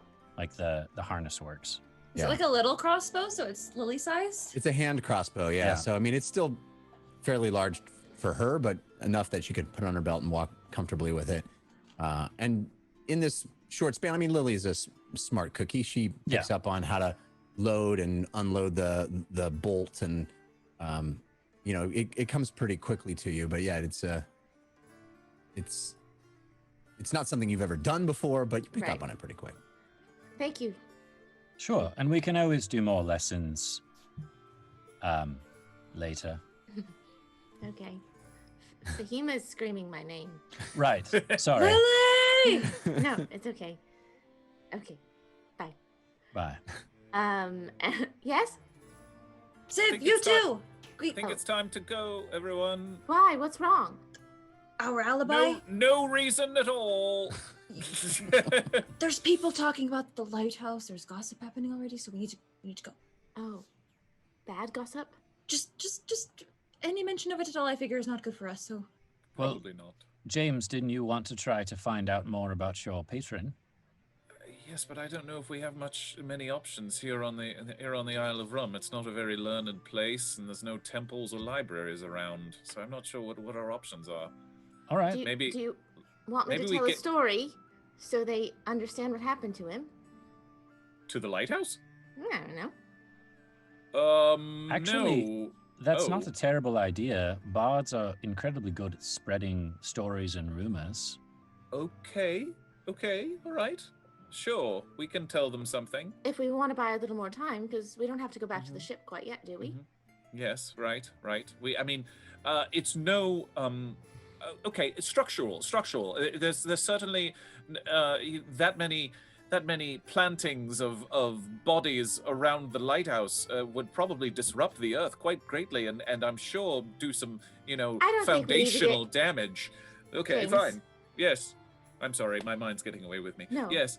I just want to say, as someone who's worked in the library, the Mhm. stories that stick with you aren't just the ones that are, fact-based, right? It's like the tale, Okay, right? I'll follow your lead. Okay. So we make our way downstairs, I Yeah. guess. So as they're like getting set up for breakfast, I'll find like a little table to stand on. Yeah, I love it. I assume I can make a stage out of anything. Indeed, and everyone perks up and starts looks at you, and a bard. Hello, everyone. Oh. Good morning. Good morning, bard. Morning. My name's Lily. I should introduce myself first. Morning, Lily. Morning, stranger. Try the friend. crumpets. I will. I'll pass Thanks you up a for the crumpet and some tea. suggestion. Oh, Anyway. great. I'll get to this in a second. I've been hearing a lot of you talking about the lighthouse. And There's definitely a chattering of burning, broke, it fell down, all that kind of. There's only about a handful of people there, but yeah, there's some murmur. But what's fascinating is not that it burnt down. But the fascinating tale is the tale of the man who lived within it. Uh-huh. So, she'll take out her flute. Oh. Oh, sit on down and I'll tell the tale of the Viscount Wingerstyx. A man of glory he once was, but too much liquor he did sip. See, he ran a sort of graveyard bar, brewing liquor inside the dead, warning patrons that too many sips and you will lose your head. Yes, this nasty brew can help if you find madness in your way. But more than a pint of this strange grog in a sturdy body will decay. The Viscount was a boozy man, but I found him rather nice. But sadly he was a bit too proud, did not heed his own advice. So the madness grew inside his mind, and his body became ooze. Court of undead royals by his side. I guess you really are the friends you choose. So Viscount, if you hear this song, I hope you're better now. For death seems far superior to your life in the lighthouse. Nice. Wow. Amazing. Yes, that's exactly how it went. I'm going to get like a small cup or bowl or mug or whatever and set it in front of her, and then very intentionally a couple coins into it so that everybody sees. And everybody follows suit. There's a few silver, even a gold tossed in, and a lot of clapping, and then people, commenting. A lot of good entertainment at this place. Go back to eating. Yeah. I think that should do it. Yeah. That was good. That was excellent. Yes, very good. I think if we take the attention away from the whole destruction of the lighthouse and more on why. Well, yes, and we could. I just want to be clear. I'm not going to turn into an ooze, am I? If you drink too much of it. Yeah. But I had like a whole pint, like a whole lot of it. That's why I said right 1 pint. now. 1 pint. Okay. Right. Yes, we told Then you. you're You cut should off. stop drinking it. Literally, life will cut you off. Okay. All right. All right. Grab your breakfast. Let's go. Come on. Let's get back to Whitebeard and let's get a move on. Crumpets on the road. Indeed. There's a lot of love for Lily's song and everything that's happened so far. We got love from love for the Catman, Squishy Tofu, Guy Vox, TW, Dragon Rise, Shayberry, Ruglius Booglius, Yalo Yay. Fett, Ant, Jedi, and others. Thank you for those well-deserved cast. Well done. And there's even a potato for Lily. Lily got a potato. Oh my In the bowl, goodness. in the little bowl, there's a few silver, a gold, and a potato. And a potato, yeah. From Twinzen. Thank you, Twinzen. Oh, look. Is that form of currency here on board? Oh, well, We fantastic. could cook it on the Great ship. base for a lot of meals. True. Very Very good. filling. Bury in dirt and make a lot more of them. Another good If idea. we ever had a place to settle down. All right. All right, so the five of you leave the Salt Spray Cafe, and you make your way through the rest of Boster, heading west toward the dock, toward the port. And as you approach you're heading toward the ship, right, back to meet up with Whitebeard, and as you're walking down the dock and getting closer and closer, you see Loudmouth spot you and come running towards you very excitedly. He's like, I'm glad I found you before you got on board. See, there's a bit of news I think you should be aware of. See, before you see Whitebeard. Oh my God, it's not an easy thing for me to share, but luckily I'm an expert communicator, easily my top skill, along with motivating the men, inspiring confidence, building lasting friendships. I'm sorry, Loudmouth, to cut you off. What's the news? Yes. Well, I think you all know that Whitebeard has a son, Mervis. That's a story for the ages. I should tell you that story sometimes. A story of love and romance on the high seas. Another time. A story of pirate treasure. Loudmouth! Spit it out! What about Mervis? Well, young Mervis, only 10 years old, but already full of ideas. He says he wants to be the greatest pirate the world has ever known. He's a bit of a boaster, that Mervis. He says greater than his father. I'm sure he'll grow out of that. But even as a lad, he's got a good relationship with the men. He tells them if he was in charge, he'd never whip them as his father does. It tells them that he'll be captain someday. Brags that if he had a ship, things would be different, better. Well, it seems young Mervis saw himself an opportunity. Seems he, at 10 years old, persuaded a group of pirates to leave. Right under Whitebeard's nose.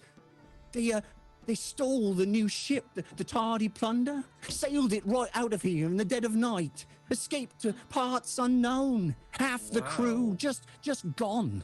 Whitebeard is he's in a mood, not happy. I've rarely seen him like this.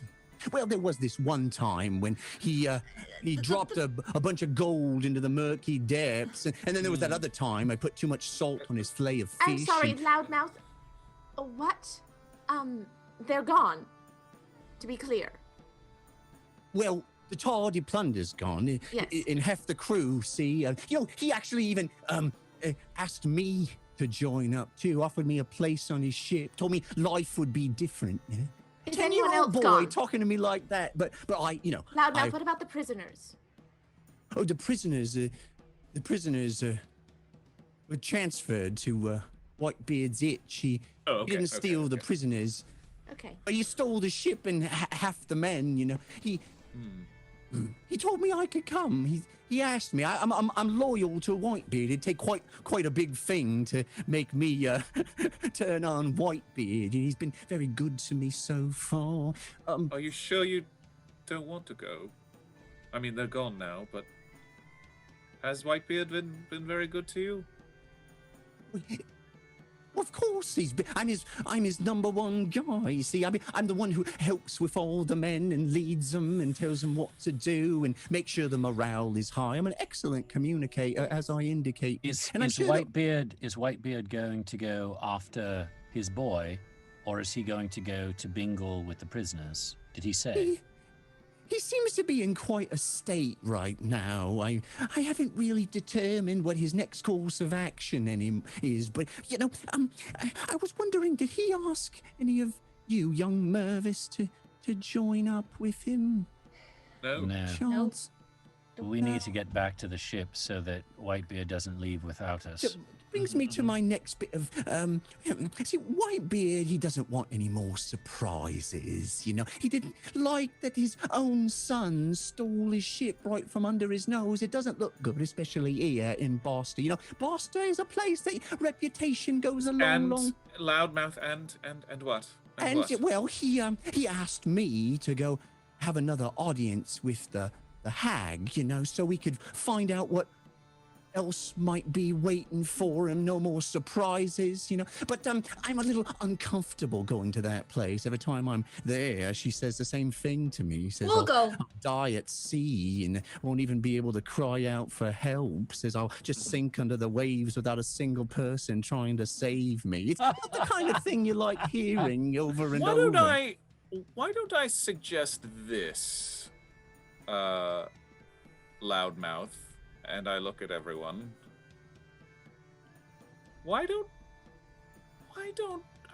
think we need the hag. I don't think we need to ask the hag in order to know that possibly going straight to Bingle and getting the gold and getting this Choron's treasure is really where we should be focused, and that'll make Whitebeard the happiest. Well, I just think and he I really think- wants to know from the hag, so maybe. And if we I could go- suggest you tell Whitebeard that's exactly what the hag told you. And I cast suggestion. Yeah. Right? And he I has don't to feel roll great wisdom about it. save? I don't feel great about it. I Wisdom save, do. 15. All right. I have advantage from Cosmic Lord 09, countered by Scully as my homegirl. 18. No! 18. He's aware of the suggestion. Are you sure? Well, Yeah. If he passes, yep. Are you trying to meddle in my mind? You know, I've been around mages before, and I don't quite like it. Loudmouth. I'm sorry to interrupt. It's been a long day. We've had a lot of things going on, so excuse us if we come off. Very sorry. Brass or in a hurry. We're just Well, trying honestly, to figure we're out honest- the best thing what to do. You know. We're honestly trying to do it for your best interest, because we honestly caught word around town that something went wrong with the people caring for the hag. Oh, is that so? There's something went wrong. Wait, I want you to roll deception, James, and I want Lily, you to roll a persuasion. You have advantage from False Star, countered by Cosmic Lord 09, James. Lily, you have advantage from Silent D, countered by Grim Fated. Okay. Jeez. 10 total. Lily? It's coming. Sorry. Why is this? Oh, great. Come on. Yeah, but her persuasion is through the roof. Yeah. It is. 23. I know you've been nothing but loyal and very, very helpful to Whitebeard, especially you. And he looks at Lily, and you, and he looks at Uggo, and I just don't believe you. And Okay. Let me ask I'm you asking this. you for a favor. If you would just go to the hag, I'll give you gold. Right. You'll go It's and all you'll right. talk to her. If we It's go all to the right. hag, We'll go. We'll go. Yes. It's fine. It's fine. Thank you, my friend. I don't think you needed to do all the magic in me head. I've been quite one of your biggest proponents to Whitebeard. You know, we've been friendly this whole time, and I feel like we've maintained a. Loudmouth. I'm sorry to interrupt you. It's not personal, I promise. We're running on low sleep, and sometimes, as you know, in stressful situations on low sleep, we don't always make the best decisions. Right? You've been there. Of course, there was a time when I only got a couple of hours of sleep. There's one time I didn't sleep at all through the night. And did you make the best decisions the next day? Well, the decisions, you know, are give and take. I'll give you a few examples. You know, there was a Just time one. when. What? Just one would be great. One example. What's more more than your own powerful. It's more powerful if you really hone in on the best example versus spreading it out amongst a bunch, you know? Oh, of course. I know that better than anybody. I've been one of the people who's expressed oftentimes, you know, the soul of wit is brevity, as I've always said. You know, I don't like wordy people. No, they rub me the wrong way. See? Yes. And I was wondering, perhaps maybe you would make sure that you record everything word for word that the hag says, because she can be a little wordy too, you know, and a bit hard to decipher. So make sure each word is precise exactly as she says it, because I'm trusting you lot to, go there and do all the things that are, frankly, are beneath my station as the first mate of the ship and Whitebeard's trusted. Mouth, let me ask you this. We're gonna do this for you, and I'm sorry that we offended you anyway. Is there anything else we can get for you? Well, now that you mention it, and I'm so glad you have, because you always seem to me like the smartest one of this group. No offense to the rest of you, but you have always just struck me as one who really I could trust and really understands the brevity, or the gravity of the situation. Either word, but remember, time is of an essence, or else Whitebeard's gonna have us all killed. Oh, good point. He could have come out here any time. I've So seen what him do you wake want? early. Because I've we seen got him to wake- go. Let's start moving, folks. Well, Yes, yes. We are, how shall I say this? Down a few men. So if there are any cutthroats or buccaneers or folks that would perhaps look for some work on a, I can find some people if that's what you that want. would be delightful. It's what I'm headed out to do right now myself. But if you could pick up one or two, or I don't know, however many you can find would be quite helpful for our... I'm a little nervous about what Whitebeard might do, especially if we're not able to set sail right away. We're on Sure. it. Civ is the best man for this job. Well, of course, I trust all 5 of you. If I had a few more, I might trust those 2, a few less, and in the same situation. I'm known as a trustworthy... We're slowly going to start backing away. Thank you. Thank you, Loudmouth. Thank you. Oh, be sure when you talk to the hag that they'll know that I'm coming. Just drop my name, Loudmouth. But, of course, if that doesn't work, tell them Whitebeard, because We'll sometimes let they them don't remember me. know. Yep, we'll totally let them know. All right, we can't let them know you all because the hag is gone and tried to kill me. Yes. Right. Oh boy. Right. I can find crew though. I Great, know great just where to distraction. go. Somebody from the someone from the fighting pits, maybe. Exactly. Oh, excellent. Good idea. Yes. I just hope they know how to sail. Does anyone we- remember what the hag said last time? a lot. James, didn't you I try to remember? all Well, that? I took Before some we notes forget- as best I could. Before we forget, James, write down what Whitebeard just said that the hag always says about him, because we should definitely reiterate that she says that again. Right. For continuity. Yes. Okay. Sure. Continuity. Right. Something, and some of it could be like nonsense dealing with like some of us. Well, we could just say the truth dealing with some of us, and it's unbelievable, quite frankly. Should Honestly, you write it? yes. What? Shouldn't Civ write it? Right. Me? What? Yeah, the hag sounds like when Civ does poetry. Oh, Sort of. I mean, if we need to do word for word, maybe, but yes. that's a good idea. Okay, sure. So Civ I'm can confused. make it sound. Am I going to recruit people, or am I writing cryptic hag stuff? Yes. Well, perhaps we'll come up with what the hag says, and then you can put Yes. it into Yes. your better way of words.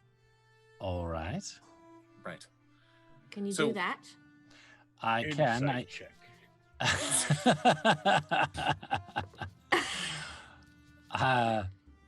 I can. I Just just really need quickly off the cuff. time. Oh yes, improvised poetry. Sure. And Well, I'll- you always start your poems to me. This is a poem by Civ read this in prose. You know? yes. So just start with that and then insert it all in. Yada, yada, Except don't yada, put the Civ end. read this Blah in. blah blah. Prose, prose, prose, prose, prose. Sea hag. Yes. It's Love- just that. love It's the just sea that hag. simple. Yep. All right. Got Sure. it. No problem. All right, so okay. what are we doing? I Civ, guess. Civ, you go. I guess We'll I'm work on going to this. the fighting pits. I don't know if Help. anybody wants to come with me. I have a crossbow now, so I'm very useful. I'll stay here or I'll kind of make our way away from the dock, so it's not like we're coming up like we're going to the hag. But I mean, we don't want or need to. Question go back for you, Jeff. When the hag was released, I know she got invisibility cast on her and what have you. Yes. Was there ever any rumors or stories? Did we hear anybody mention the hag at all, or did she just disappear? You haven't heard anything about the hag. Yeah, you left pretty much the next morning to Okay. The Castle Rum, and we're there, more than a day. Right. And it's been another day. Right. But you as haven't far as heard. as far as the whispers that have been spreading around and the rumors, I know everyone's talking about the lighthouse. Does anybody Yes. mention anything about a hag? I mean, you've only been inside the Salt Spray Cafe. Right. There was no one talking about that there. What Fahim overheard was the lighthouse itself. And Okay. I mean, of course, the hag was an underground kind of secret organization anyway. Right. It was a kind of a thing that it wasn't advertised. So, big difference between a giant lighthouse collapsing on the edge of town Sure. Right. and, a secret, illegal event happening that where people were murdered. Should we tell? I'm looking at Fahima and Ugo. Should we tell Whitebeard that the hag said not to cut out Loudmouth's tongue? I don't know why we just don't tell him the truth. What The truth? hag got away. Well, the truth would also involve telling them that we set her free. Well, And it may also act in our favor to the truth is the hag got away. The truth is the hag got away, but what if we told him, hey, yeah, no, the hag told you, don't go after your son. We need to go to Bingle and make sure Choran, Chomel, and Baujai are protected. It can help Maybe us. don't use the word protected. Right. I don't know. It seems easier. We get ourselves into less trouble if we say, hag got away. Hey, we should probably go to Bingle. Okay. He does have a point. Whitebeard is not necessarily the most complicated man. If we write some big, vague, long poem, he might decide, any number of things off of that. It's a good point. That's true. Okay. Do you still have the crow on your shoulder? Yeah. Okay. All of a sudden, Ugo goes, "What is that?"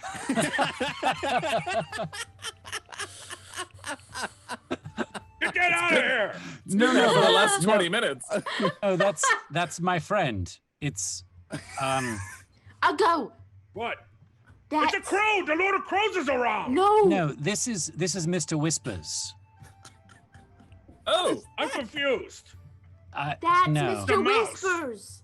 Yes, he I have them Fahima- all. It's not randomly a giant sword. No, Fahima and we were messing around with magic last night.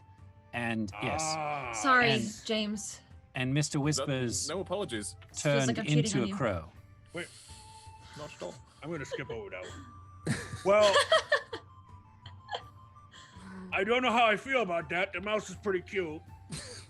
But, Well, he might turn back into a mouse at some point. What? Mr. Whispers, it's good to see you finally. Huh. Amazing. Does Mr. Whisper feel more at home in this body? I don't know. You can ask him. I I can. can? Well, I can Civ can. hear his thoughts. In my head, I'm gonna think out loud to Mr. Whispers. Do you prefer to be a crow, or would you like to go back to being a rodent of some kind? And in your head, immediately you get this sensation, this thought flash across your consciousness of, this is all new. I'm kind of enjoying the newness. He says he likes the newness of all of it. Wow, the newness. I love the phrase. Also, I just had an idea. What? Can you send a hag? Oh, you mean like James's spell? You could just ask her then, and then if you want to keep up this complicated web of lies, then you could just actually ask her. I'd rather not. At least that would be true.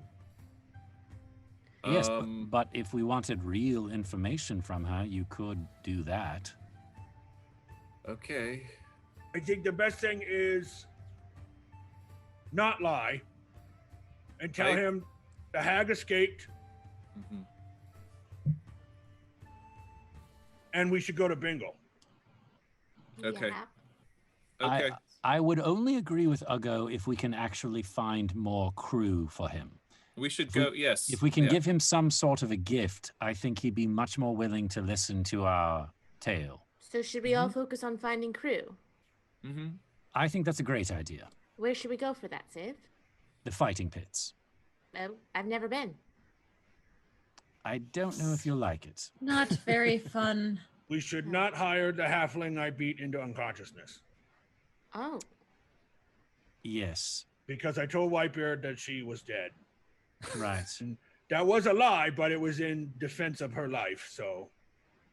Yes. Got And- it. I guess we don't have any money to tempt them with, but we could say, the prestige of working for Whitebeard they might be able to assume that they'll be paid.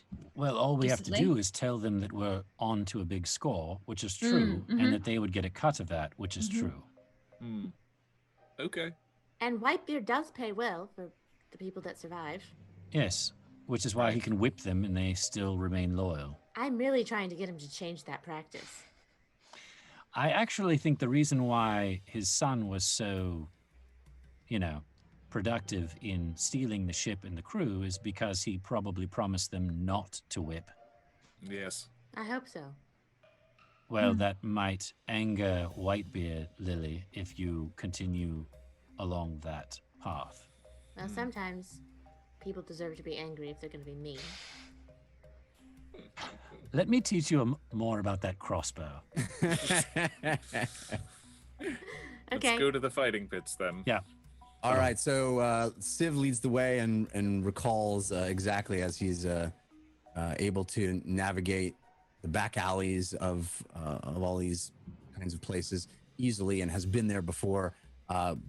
You're back to this nondescript, strange back alley where there is this front entrance, and you open the door, and again you see the person sitting at a table, a couple of bouncers. It is a familiar sight, this path that leads down into the underground area. And as you open the door, a few tough-looking, large bouncer types check you out, and a halfling sitting at a table looks you up and down. This is the halfling that Whitebeard gave money to when you walked in the first time. Mm-hmm. And you see him, and he goes, "Where's Whitebeard?" Well, he's busy, so he sent us. All right, 5 gold for all of you. Entrance fee. Why don't you give us the Whitebeard discount? That is the Whitebeard discount. I look back at Uggo. What? I nod towards the halfling. Here's 5 gold. Don't champions get free admittance? This one's a champion. Oh, the orc. Nah. Hi. You knocked out Elry Chinbreaker. Yeah. And we are his broke her handlers. chin. Here's your Yeah, we 5 are his gold. handlers, and I shoot my crossbow in there. Oh! All right. Thong right in the ceiling. You see the halfling and all 3 of the bouncers all look up simultaneously at the bolt in the ceiling and She look didn't back at actually you. mean to do that. I did. Oh, okay. I'm sorry. And the halfling looks at Uggo, looks at Lily, looks at the bouncers, and goes. And they step aside and open the curtain that leads to the downward section. Is And this a Uggo good goes, idea? Here's your 5 gold. Is this a good idea? Civ? And you drop it on a plate that's sitting on the table. Is this a good idea? I don't know. Look, the only people we're going to find on this island that are crazy enough to join Whitebeard's crew, at the drop of a hat, are going to be the people that come to this. Okay. I feel like we could just leave a sign somewhere, don't you think? If they can read. Yeah, we don't have that kind of time. Yeah. Yeah. Okay. All right, so you walk Start- down this familiar, for the 3 Yeah. of you at least, this familiar long tunnel dug into the dirt. It gets a little more damp on the walls as you kind of get closer to what is an underground fighting pit dug into the base beneath a dock. It's literally mud. You walk out into an observation deck, but down low is mud. And as the first time you were there, walking through the tunnel, you hear louder and louder commotion, and the fights are going. Even though it's relatively early in the day, it seems the mud pits are never silent. And there are 2 creatures fighting. You kind of can't quite see down into the pit as people are shouting and cheering, and it's a familiar scene. It is unchanged from the last time you were here. Business as usual. All right, so there's a tactic that they use in All Swatch where 2 people whisper and 3 people recruit.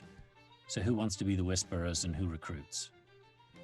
Uh, Well, What the does that- whisperers go around and spread the rumors of Whitebeard scoring a big treasure, and the recruits go around trying to convince people to join Whitebeard's crew. I'll whisper, I guess. I think can I should. whisper I think I loudly. should whisper too, because I don't Oh. think I should. I guess talk to I'll people. recruit. Two whisperers, 3 recruits. There's Oh. always more recruits than whisperers. Right. Can you just assign me a role? So it's, Fahima, you want to recruit with me? yes. All right. All right, so you 2 can whisper, James and Ugo, and the 3 of us Okay. can recruit. Great. Can I just be All the right, muscle? Yeah. Of course. It really helps go. if you have a crossbow. I find it very intimidating. Whoa! Sorry. Oh gosh, sorry. Put Point it it back on my down. belt. Point it down. I think. Okay. Yeah. Sorry. You can literally explode things with You your don't- hands. You don't have to keep it loaded all the time. I You don't know can how leave- else to keep it. I don't know how else to keep it. You didn't cover that. You in the just lesson. take the string out and take the arrow away. Right. Oh right. Okay. I'll go. Come with me. And, I'm just so slow at loading it. I just like to have. I'll go So- and I will. Yeah, so I'll let's lead give- him closer. Yeah. Yeah, so let's give them some time to work, and then the 3 of us can go around and try to sweep up. Okay. So Ugo and James are going to attempt what now? Deception to kind of Yeah. seed the idea. I'll go over and as we're sort of standing amongst, I'll put us, like around a few people, and I'll say, "Hey, did you see that tabaxi that just walked in?" I'll go. Yeah, I totally did. Yeah, he's one of Whitebeard's men. What, really? Yeah, And did you you hear? see, and you see the person you're standing behind kind of turn and look at you, and look back at the fight and keep kind of shouting and pointing and waving a And ticket. I'll do a, yeah, go, hit him You hard. know what I heard? What's that? I heard that Whitebeard found a new big score and he needs people. A new big score, you say? Yeah, I figured I would sign up and be like, hey man, I'll do it. I mean, I wish that I knew anything about boats at all. Otherwise, I might sign up. And again, Yeah, the person. well, you looks could back at sign you. up and learn about boats when you sign up. Oh, wow, that sounds excellent. Yeah, it does. Well, we should go talk to that And tabaxi Jeff, when he first. turns back, I'm looking at him while we're talking about it. he looks at you and he's like, We should talk to that tabaxi first, because otherwise, the spots might be filled. Yeah, All we right. wouldn't want to lose our chance to be on the crew. Nope.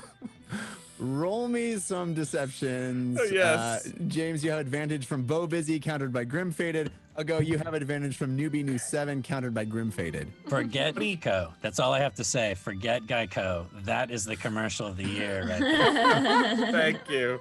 22. What was it? 22. 22. Ugo?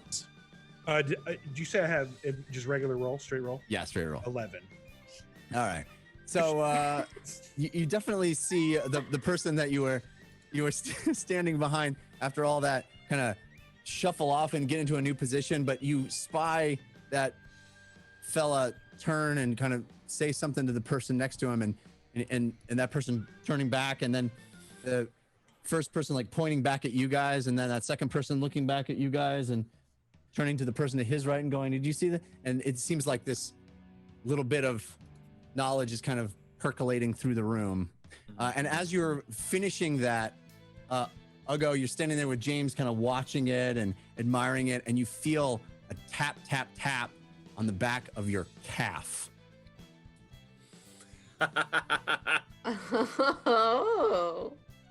I'll look behind me. And you see Ellery standing there, a big bruise on her eye, arms bruised, the second arm in a splint, hair pulled back, muscular body, still compact, standing there looking up at you. And she goes, "Are you back for your rematch?"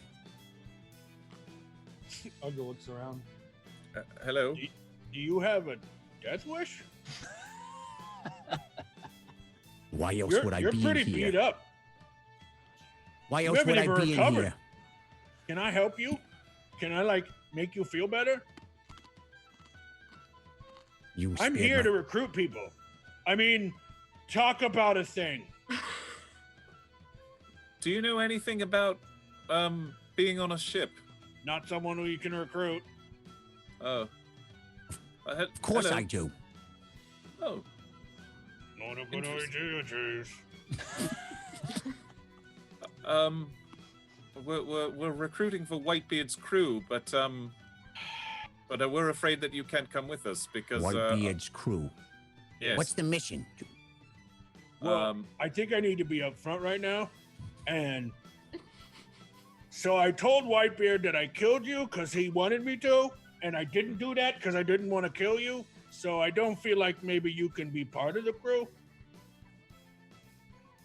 Do you know anyone else? And I give her a big orc smile. This is So- the most awkward "it's not me, it's you" conversation ever. Or it's not So you, it's you- me. It's not you, it's me. That's what it is. It's Yeah. you.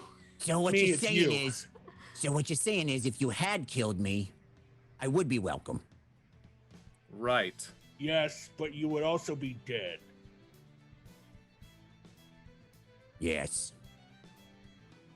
He did it So you for didn't your come back in here to start another fight with me. No. Ugo laughs out loud. No. Ugo. What? She can barely stand on her own. Someday If I- I will defeat you. I believe that. Today is not that day. Today is not that day. I'm Correct. still very injured from our last battle. Can I give you a hug? Not in here. Where should I give you said hug? If our paths meet again, you may hug me, and then I will defeat you in battle. That sounds like a great idea. And he puts his hand out. And walks away. Oh, wait. What? I was gonna heal her. Huh. Who was that? She was the one you fought. It sounded like she gave you quite a run for your money. She did. There was a. Did you know that fists could be hammers? No. Well, no. Her Interesting. fists, they are hammers. That's a pity. It's awesome. Hmm. Not plus, really. if I'm She seems a honest. very honorable type. It's a pity she can't come with us. Well, I told Whitebeard that she died. I wanted her to come, but it No, you did it. You did it for the best. It's all right. No, you saved don't her. like lying. Still forgot she couldn't come. That's okay. Meanwhile, Civ and Fahima and Lily are team 2. Yeah. Recruiting. Exactly. Do we see them whispering to people? From where we are? Yeah, you definitely. I mean, it's part of the whole thing that you guys separated, and you're waiting until you see the signal, and you know, this is like that scene in Ocean's 11, right, where you're watching across the casino, and you see the message relayed by James and Ugo, and then you see somebody leave their conversation circle and then whisper to somebody else who looks back at James and Ugo, and you see that little seed grow through the crowd and people looking back and whispering and talking to each Do other. we see the halfling leave? I mean, if you're still looking at Ugo, Yeah. he is large and she is small, but you could probably see that happen. Yeah. I mean, we see that person have the interaction with them and then leave. Yeah. I mean, She's I one of think the ones. Fahima would and maybe Civ as well would certainly recognize her as the person that Ugo battled inside the mud pit a couple days ago, 3 days ago. Is that one we should get? That would be a very good find, but unfortunately, Ugo promised Whitebeard that he killed her. What if she had a twin sister? I thought of that myself. I don't know how gullible Whitebeard is, but he is quite angry, so maybe if we use that These are against him- real. Well- I'm not saying they're not, but she's also injured. So if there's some way that we can like change her appearance so she doesn't I look could change that. You can. Yes. Oh, well then go ahead. Recruit her. Oh, is that okay? Yes, as long as you can disguise her so she doesn't look exactly the way she did when Ugo I fought feel her. like Whitebeard's crew could benefit from a few more women. That's all. Yes, I agree. Okay. I'll go talk to her. Fahima, you want to come? Yes, I would like to observe. You look so scared. No, yep. Mm-hmm. Civ, do you want to come too? No, I'm gonna go grease the palm of the person taking bets so I can figure out who's worth getting and who's not. Okay. I'll go find that halfling woman. All right, so you see her moving away from Ugo and James' position and kind of heading toward an upper area where people aren't quite as crowded and cheering for the pit. And she sits down at a table, picks up a drink that must have been hers, must have been where she was sitting before she got up and poked Uggo on the back of the calf and starts downing this grog and slamming it to the ground and kind of sitting angrily, this big puffy eye and her arm in a sling. And she looks pretty beat up. Ugh, it's been a day, right? And who are you? I'm Lily. This Fahima. I mean Fahuli. Mm-hmm. I'm Louie. Louie and Fahuli. Louie and Fahuli. Nice to meet you. I'm Ellie Chinbreaker. What's your Ellie name? Chinbreaker. Yeah, I'm kind of known around these parts, and you ever heard of me? I'm new to these parts. And let me tell you, it's rough being new. Yeah, well, it was nice meeting you. Nice meeting you too. We're heading out soon on a Whitebeard ship. Just trying to take a moment. Are you on the Whitebeard ship too, eh? All right. Yeah, both of us. Well, good Treasure. luck to you. Treasure. So much treasure. That's why Fahuli's sought after by many ships. That's Whitebeard's best payout. Stressful, but best payout. Mm-hmm. Well, it's too bad, What? Sounds like my kind of gig, but I have a history there. What do you mean you have a history there? It's a long story. Ask your orc friend. You know him, Uggo? Ogo? Yeah, my face knows him. My arm knows him. Well, So- go ahead. Fahima. I saw you fight Ugo, and you were really good. And I think Whitebeard could use someone like you. And there's an opening. Listen, like money? Let me just say this real quick. Fahuli doesn't deal out compliments very much, so take that to heart. Mm-hmm. Listen, I already found out that I can't be on this ship unless I'm dead. Not. Unless you're what? Unless I'm dead. It was Let very me- clear. Let me ask you a question. Does Whitebeard know what you look like? Yes, he saw me fight your friend, and everybody stood up and cheered when I was defeated. Okay, let And me ask he stood up and accepted all the glory. You were here. You told Well, me we- you were here. We let can me ask change you that. Another question. Does Whitebeard know your entire family lineage?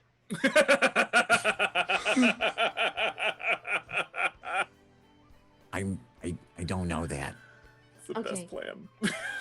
So, what if it's you who comes on the ship, but it's not you?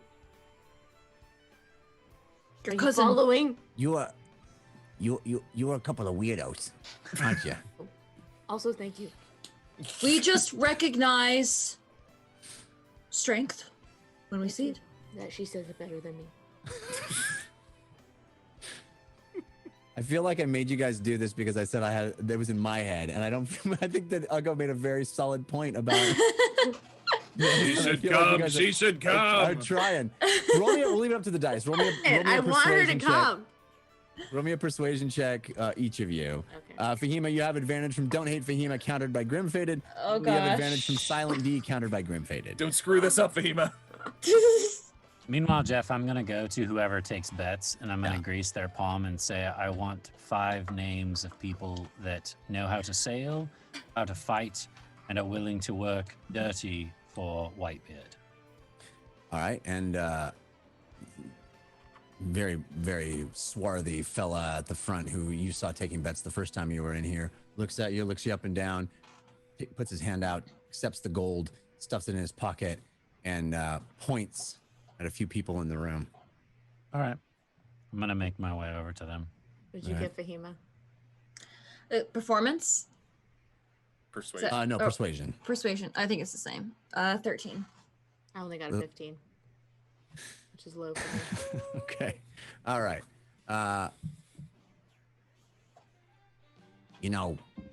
I appreciate your efforts. I don't want to die on a ship. I want to die in the pits.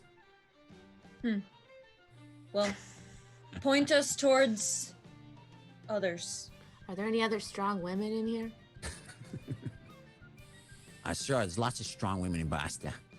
Well, there's not a lot of strong women on Whitebeard's ship, which is honestly why we came over here. Wow. You two look pretty strong. Thanks. I'm sure you got enough strength to go around.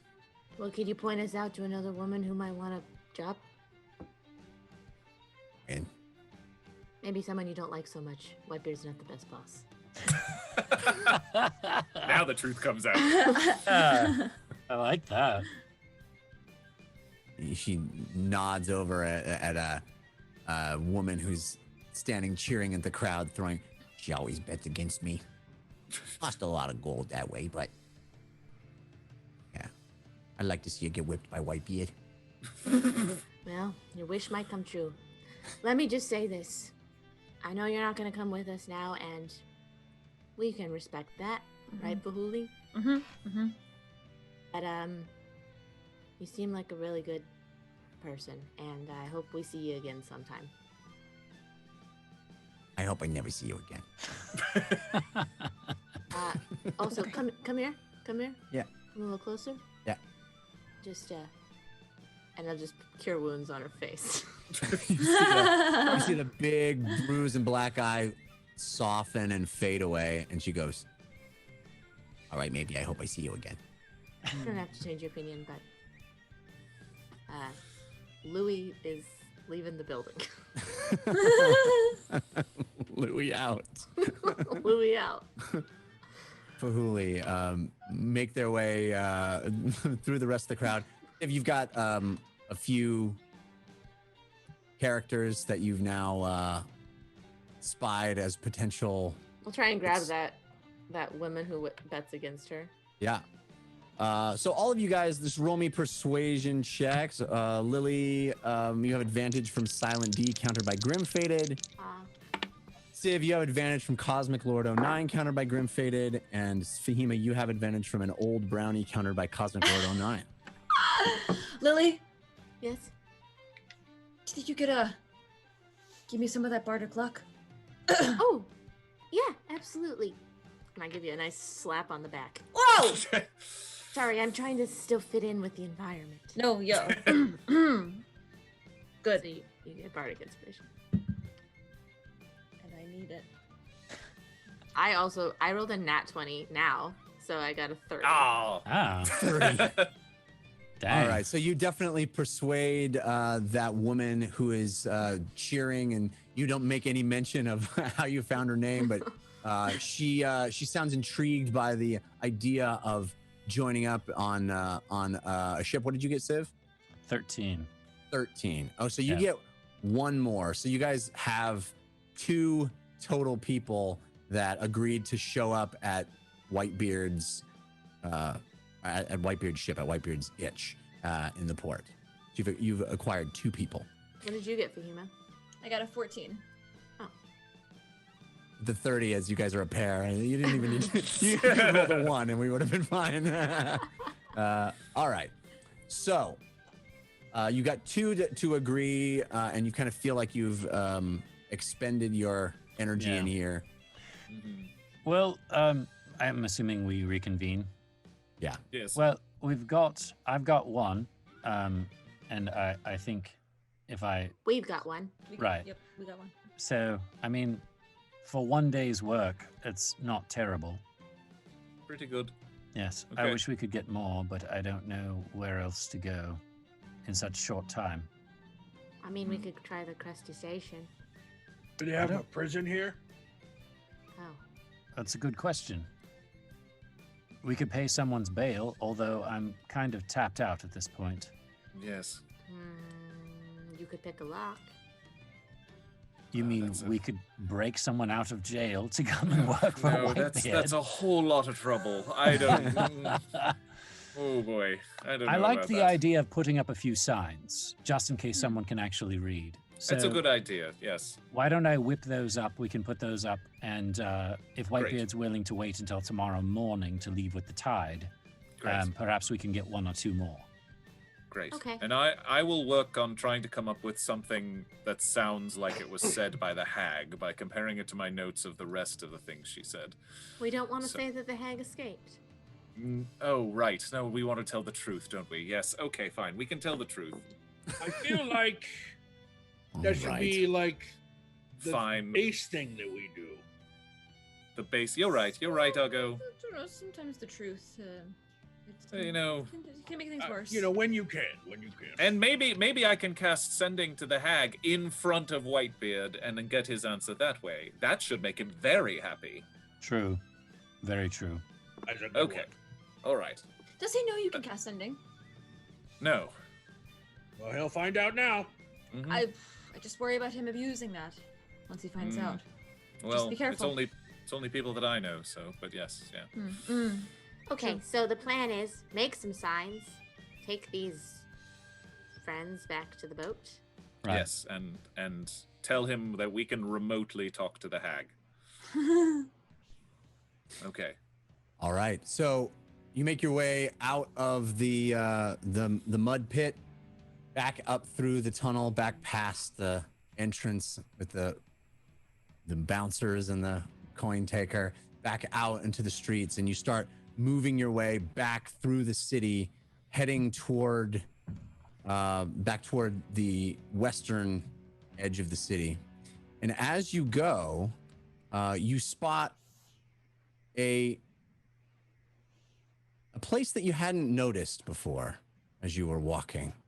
A place that sparks interest. It looks potentially like maybe a lead on something, looking for people, looking for swarthy folks. You see a sign on a building with an anchor and a heart painted on it.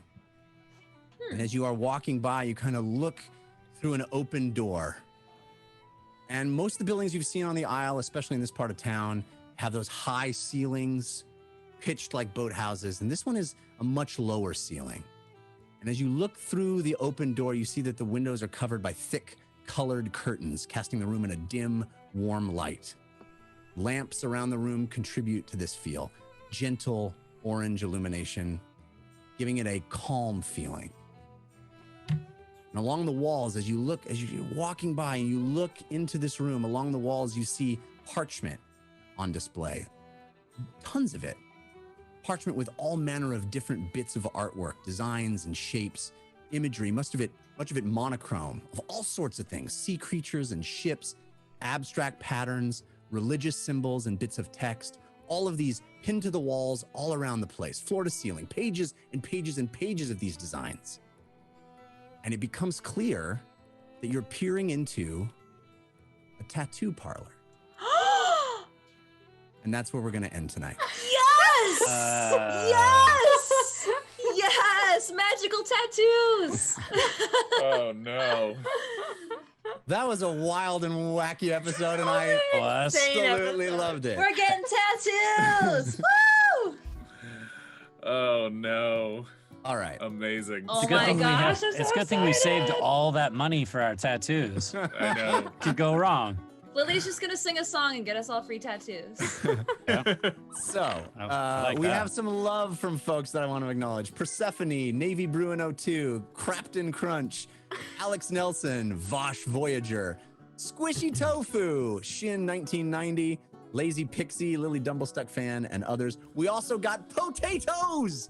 Full-on potato action! Potatoes from Scully is my homegirl who, quote, has been drinking. Thank you, Scully is my homegirl.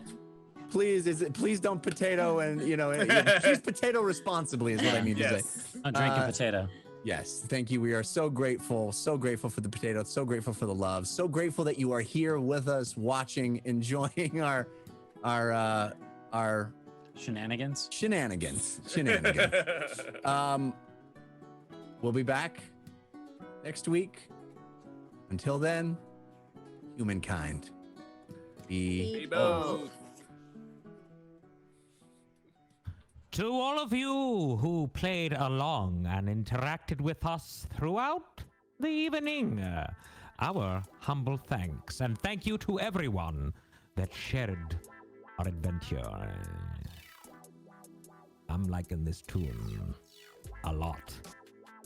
It's kind of like a space vibe, but with a little juxtaposition thrown in. And be sure to join us live next Wednesday at 6 p.m. Pacific. Right here. Holy macaroni! Twinson dropping the potato on the hizzy. Thank you.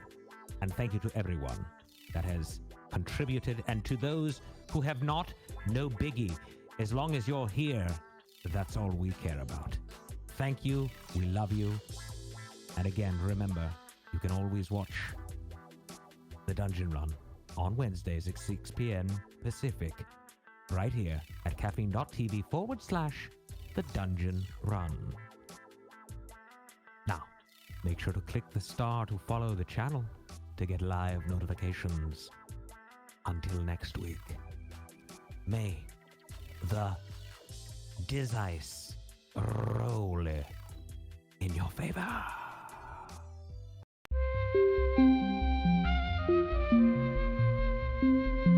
It started. It started. It started. Started.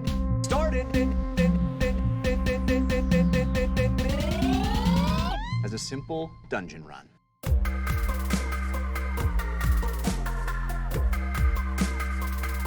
As a simple dungeon run.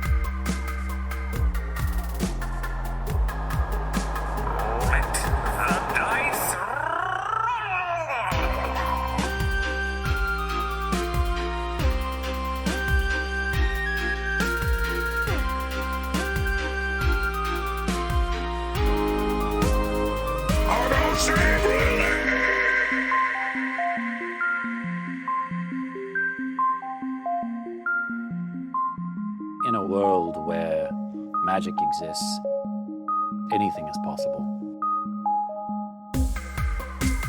Ah, life is pain.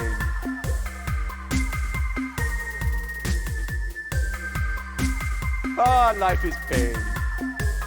Pain, pain, pain, pain, pain.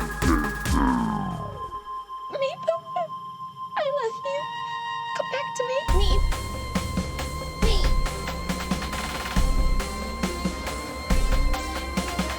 Meep. Meep. Meep. Meep. Meep. Meep. Meep. Meep. Meep. Meep. Meep. Meep. Meep. Meep.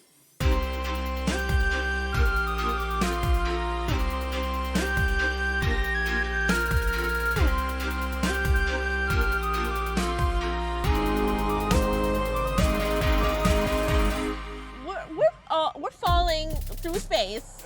No plan.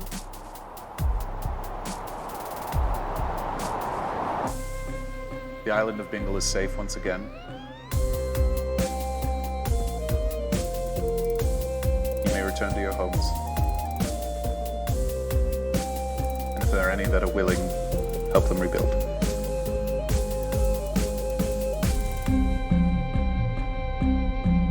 Humankind. Be both.